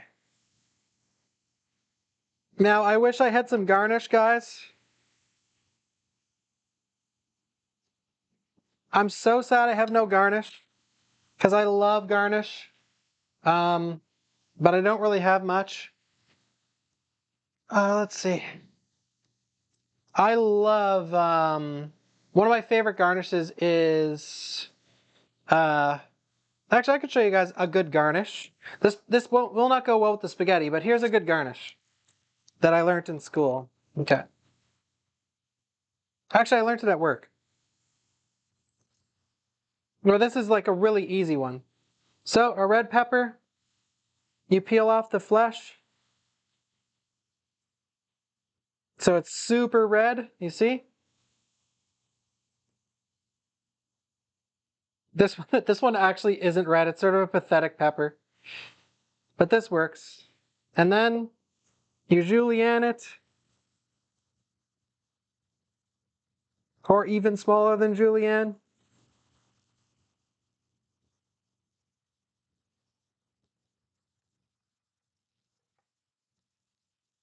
Then you have this really nice red.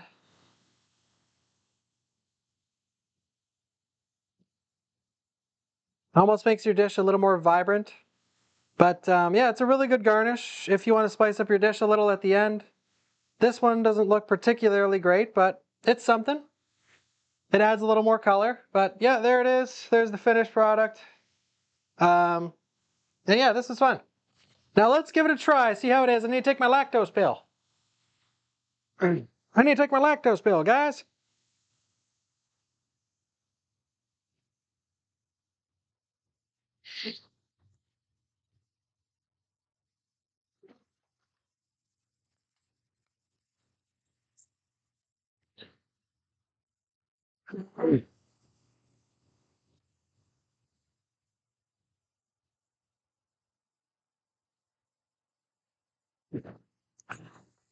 Okay, these aren't drugs. It's just something that helps you digest lactose. Or sure, it's a drug. All right, let's cut this bad boy open. See this. All right, twist her around. All right.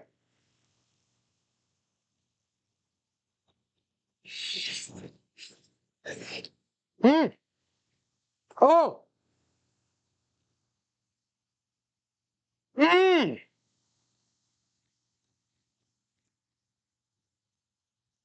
It's very, very good.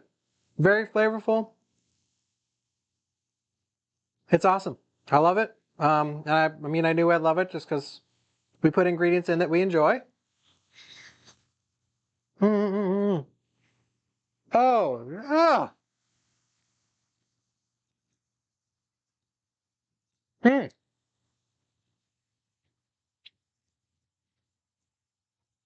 This was really fun. All right. What do you guys want to see me cook next? Let's hear it. It can be anything. Mm.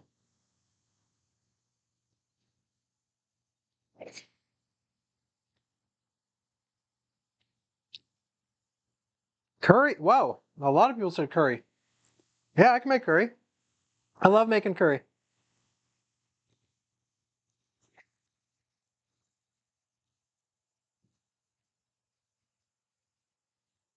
Bulgogi.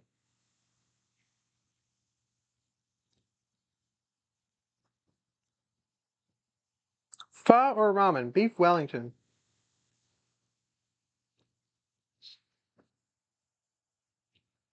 Mm. Gnocchi's a good one.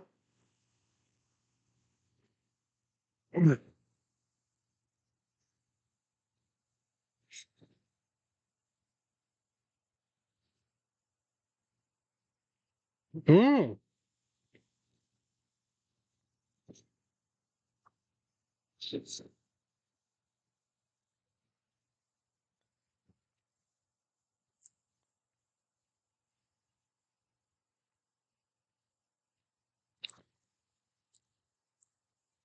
How about balut? Do you guys want me to cook some balut?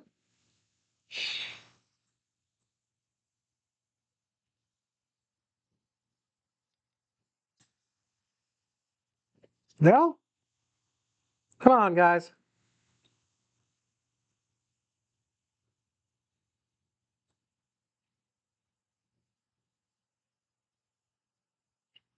No, no, Sleepy. All right, who seasoned their meat to the stream? Like, who cooked along?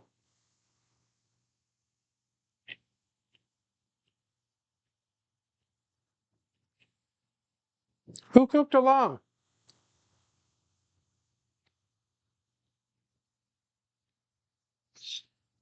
Hmm.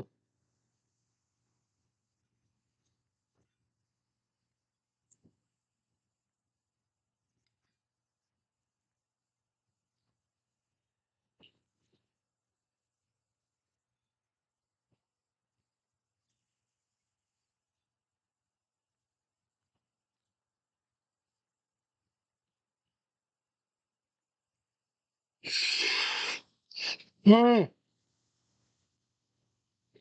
Donair, that's a good one.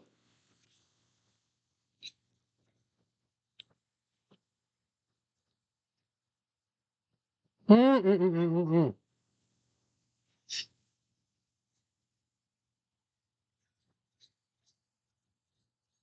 I do have a faux vid on YouTube. Thank you, BK. Or a pho. A pho.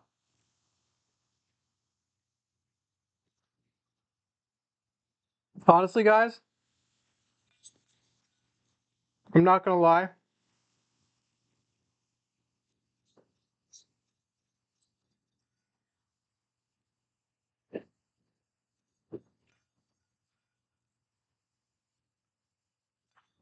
This was so good. Ta-da!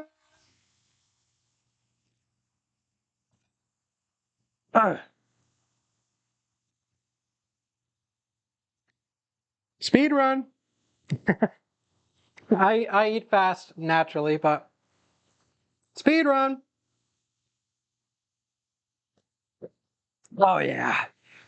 That meat. I want that meat in my mouth. Bad. Real bad. That any meat I want in my mouth, I get in my mouth. And no one can stop me. No one. All right, we can't let this pepper go to waste.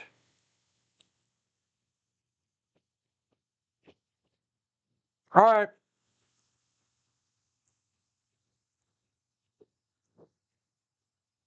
Oh. Okay, guys. Um, my oh, wait. Yummy percent world record? Now time for cleanup. Are you guys gonna be around for the cleanup? 1 second. Don't touch that dial. They're gonna be around for the cleanup. Please stay for the cleanup.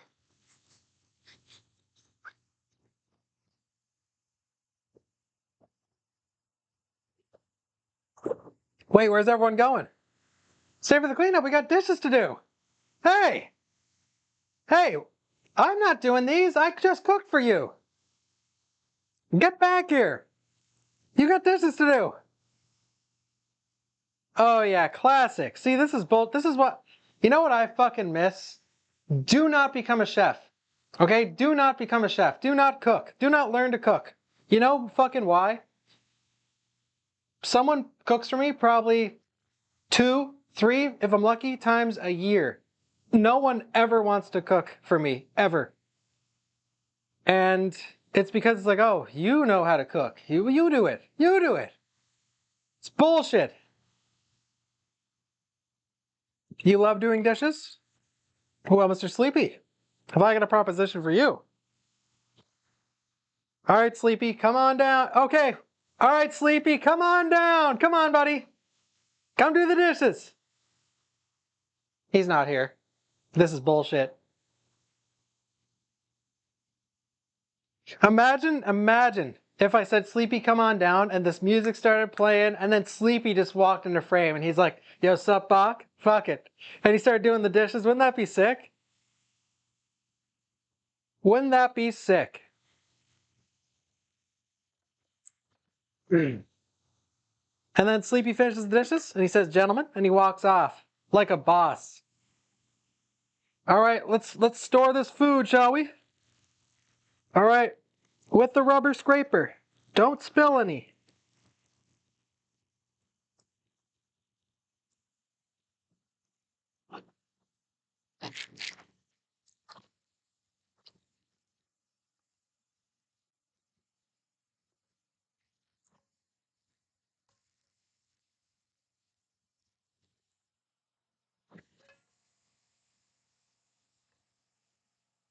All right, guys, what's ELD stand for? ELD, very important culinary term.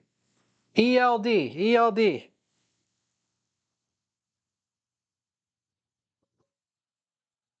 ELD. No, Ryan. No, Sleepy. Oh my God, dude. Every last drop.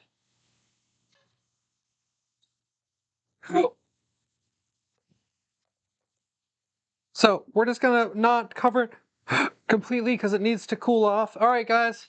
What is a number one cause of foodborne illness is trivia in the chat. It's relative to what's going on right now. Number one cause of foodborne illness is.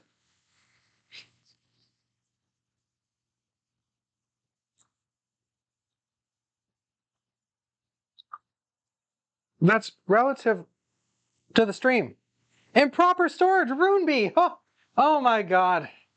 She listens. She listened to the lessons, guys. She listened to the lessons. I don't think it's number one anymore, but it is one of the top causes of foodborne illness. It is one of the top causes of getting sick from food. Let's say you have a fridge. Here, let me explain something. Hello? All right. Let's say I have 8 bowls of chili here, okay? 8 bowls of steaming hot chili. And I put that in the fridge. That steaming hot chili is going to, it's so hot, it's going to heat up the fridge. And it's going to heat up the fridge to the danger zone. And if food stays in the danger zone for, I think, 3 to 4 hours, bacteria has a chance to start to grow. So then, all that food you have in there will start to be in the danger zone and start to produce bacteria. The danger zone. Okay, let's store the meatball, shall we? Let's store the meatball. Who wants to do some dishes? Come on down, Sleepy. Come on down, Oliver. Come do the dishes. All right. Look at these meatballs, dude. I recommend, guys, a recommendation. Cooking meatballs in the egg carton. Great idea. Whoever thought of that? Genius. Genius, bro. Genius, bro. Genius.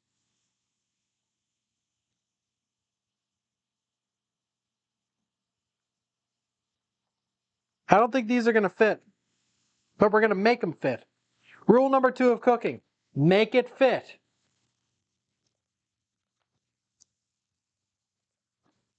Now, I know what you're wondering. If you were in the restaurant, would you do this? Definitely, dude.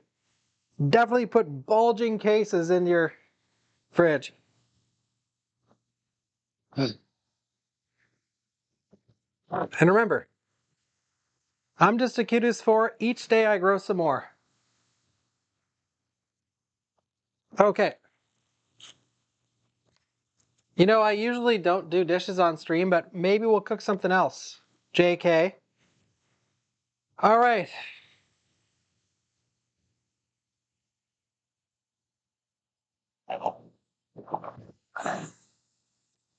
Well, now what? Now what do we do with this? I gotta throw this out.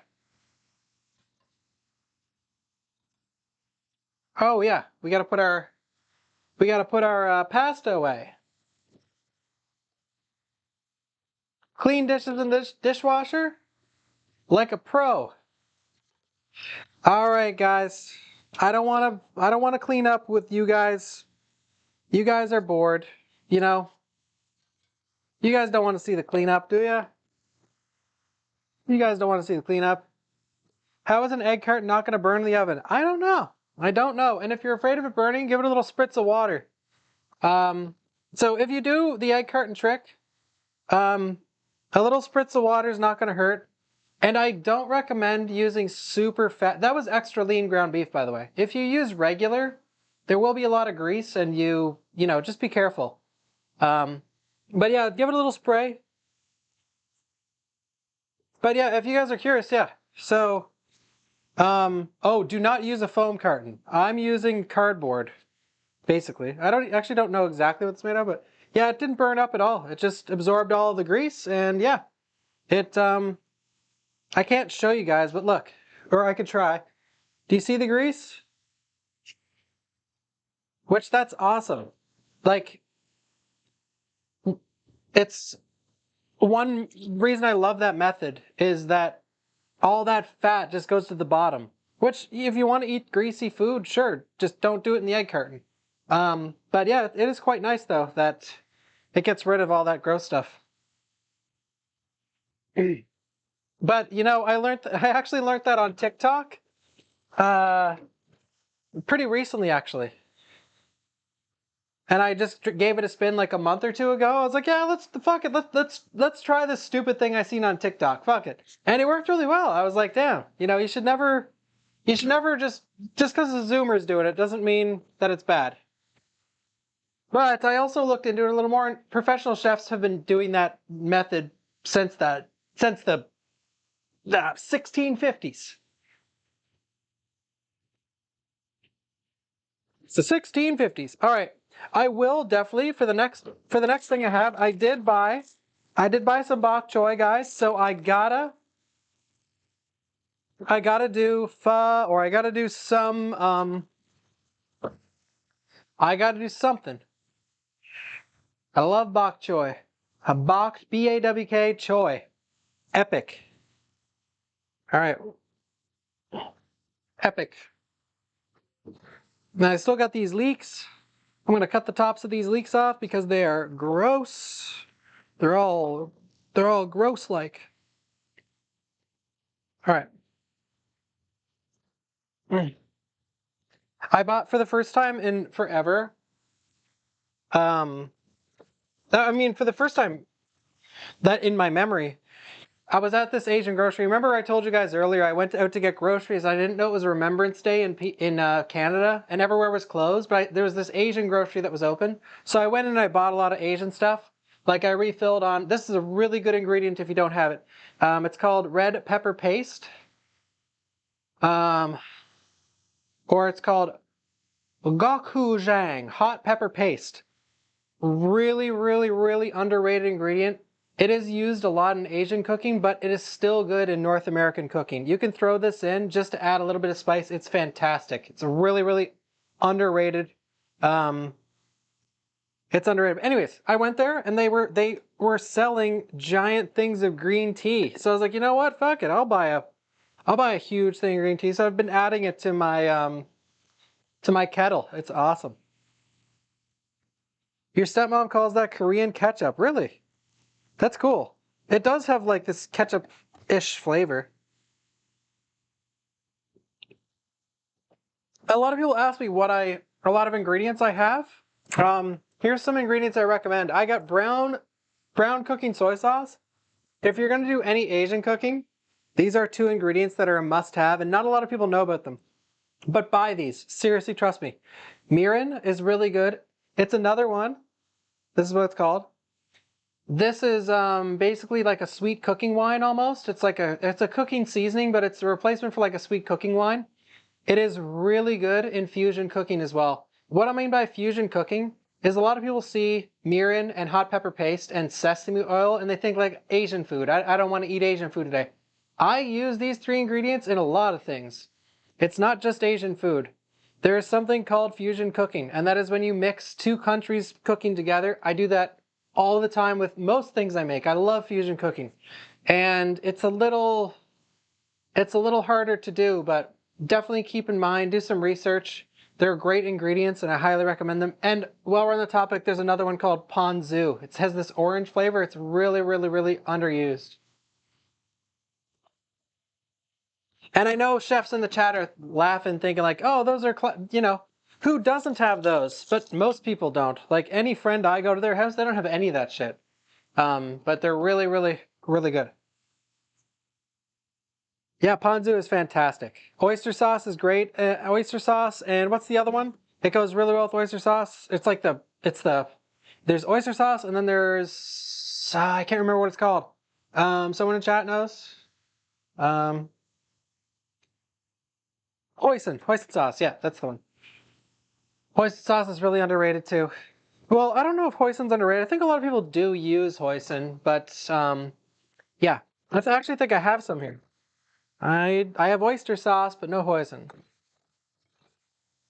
And my favorite ingredient, guys, the all-time best ingredient ever. I know what you're thinking. Listen, hear me out. This is maple syrup, all right? Real maple syrup. Hear me out. A lot of people say, oh, Canadians and their maple syrup. I don't fucking know anyone that cooks with maple syrup except yours truly. I love maple syrup. I put it in fucking everything. Seriously. It is so good. And Canadians, oh, look at Canada maple syrup. Seriously, I don't know anyone that cooks, like, everyone has maple syrup on their pancakes, but meeting someone that actually puts it in like their spaghetti or their curry or whatever else or their soup, like no one does. I do. I put it in fucking everything. It's actually so good. It's such a good replacement for sugar. And that's another thing about cooking. When you need to add a sweetness to something, it's not always just sugar, white sugar. You have many choices. Honey, maple syrup, brown sugar, yada, yada, yada, molasses. You can choose a lot of different things, but a lot of people just default to sugar if it needs sweetness. But my default is maple syrup. But again, maple syrup is a flavor profile. Sometimes it is difficult um, to pick the right thing to put it in. But yeah. Yeah, maple syrup makes a great glaze, yeah.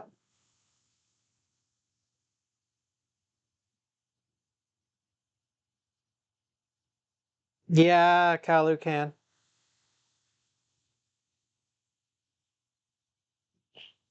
I was just using that as an example, Gib. But yeah, like when I did the Worcester balsamic reduction, you can use maple syrup to add to that sweetness. I use brown sugar because I think it tastes better. But yeah.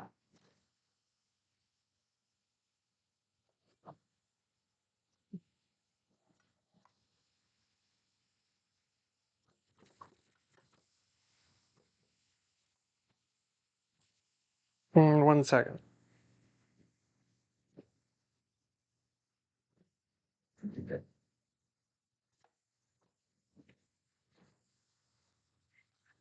Was there any hiccups this stream? Like I said, this is like a test cooking stream. If you're new here or if you're just getting here, I used to teach cooking classes. I've done a lot of stuff in culinary. I went to school for culinary. I love trying to teach people how to cook and expanding their knowledge because cooking is something that not a lot of people know how to do, especially in North America. And everyone should know how to do it. And I really just want to help people cook. Um, just the audio. Yeah, the audio sucks. I'm sorry. I'll probably buy something new. But I know a lot of people meme on me like, oh yeah, sure, Bach's gonna do a cooking show. Because I always say I'm gonna do one. But with the 10K subs and the 100K on YouTube, you know, I'm really trying to push myself beyond those mental barriers and just do it. Because these are you have to realize cooking in front of a lot of people, I'm used to it, but it can, if you're not serving those backseaters up their own medicine, it can be a little annoying. But yeah, I do want to make this a regular thing. I would love to make this a regular thing. And I do want to not only teach you guys how to cook, but expand my own knowledge as well. Because I am not, if anyone ever says they know everything about cooking, they're lying. Culinary is something that there's always something new to learn. And there's always new ingredients, and there's always new spices, there's always new cooking techniques that you don't know existed, and you don't know that they change the flavor in this particular way. It's something that you can always expand your knowledge on. And one thing I love streaming for it, and one thing I love about just telling you guys about culinary is that, um, yeah, it's something that everyone is interested in. Some people, like, I'm not saying it gets massive viewers or anything like that, especially at fucking 2 a.m. local time. But it's something that everyone eventually in their life needs to know how to do, unless you have the money. Well, not everyone needs to know how to do it, but knowing how to cook goes a long way. You know, it helps you in day-to-day life, and your significant other will love you way more.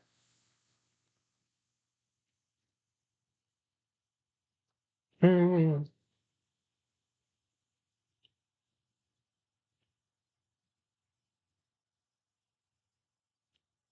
What's the worst thing I've ever eaten? One time I had gumbo from a hospital vending machine. Worst thing I ever ate? I'll end the stream with this. I think it was at TwitchCon or PAX like 2018, 2019 or something. I was fucking starving and it was 5 a.m. and we were walking around. It was either Boston. I can't remember if it was Boston or San Antonio, or not San Antonio, San Jose. I can't remember which of the two places it was. We walked to this fucking sketchy ass mall that was just like a security guard let us in. It was filled with hobos, filled. And there was one place open and it was a McDonald's and they were serving one thing and it was like it was the McWaffle or McPancake or whatever. They pulled it out from this dusty ass drawer. He pulled it out of its wrapper and then he put it in the microwave. And I was just like, man, I am desperate. This is bad. This is bad. And it was vile. I felt or it tasted fine. It's McDonald's. That stuff will last through nuclear war. But I felt so dirty. I was just like, oh man, I felt like it changed me. I also ate a pig's eye once because everyone in the kitchen's like, oh, everyone did it. You have to now. I felt like my soul left my body for that one.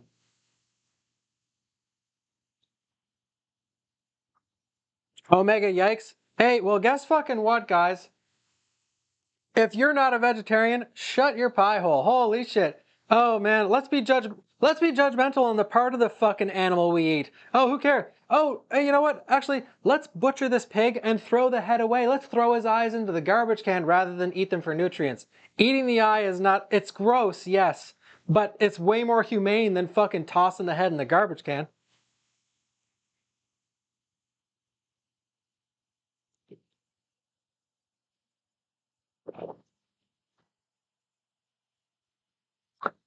All right. Anyways, guys, this was awesome. You guys are awesome. You guys are really funny in chat, and I love doing these, and I want to do more. I really do. You just got to realize they're stressful. Setting up my entire thing in the kitchen and a kitchen that I don't like a lot, or I love the look of it, but it's really hard to do what I want to do in this place. It's so tiny. Like I never have any space. Thank you, Chromosaurus, for the 5 gifted subs. Thank you. Yeah, thank you, everybody. Um, But this was awesome. Hopefully tomorrow I can do some gaming or something. I probably won't make dessert for a long time. I'm not a dessert guy. But yeah, inventory management, yeah. Um, but yeah, guys, I definitely want to do more. Please let me know during the gaming streams if you like these cooking shows, because I do. I just want people to be interested. And I didn't check the viewer count or anything, and I know it's most definitely lower than it usually is just because it is 2 a.m. and I realize that. But I would like to do this at a peak time, like 5 p.m. my time or 4 p.m. and see how they do and see if people are actually interested. But in terms of how much you guys were talking, you seem to like it a lot, so I will try and bring it back. And I do love cooking, and I do love teaching people. And yeah, I'll do it. I'll try my best to do another one this week, maybe in the next couple days, maybe even tomorrow if I can bring myself to do that. But anyways, guys, thank you so much for hanging out. This has been an amazing stream. Thank you for all the resubs. I'm sorry if I missed any.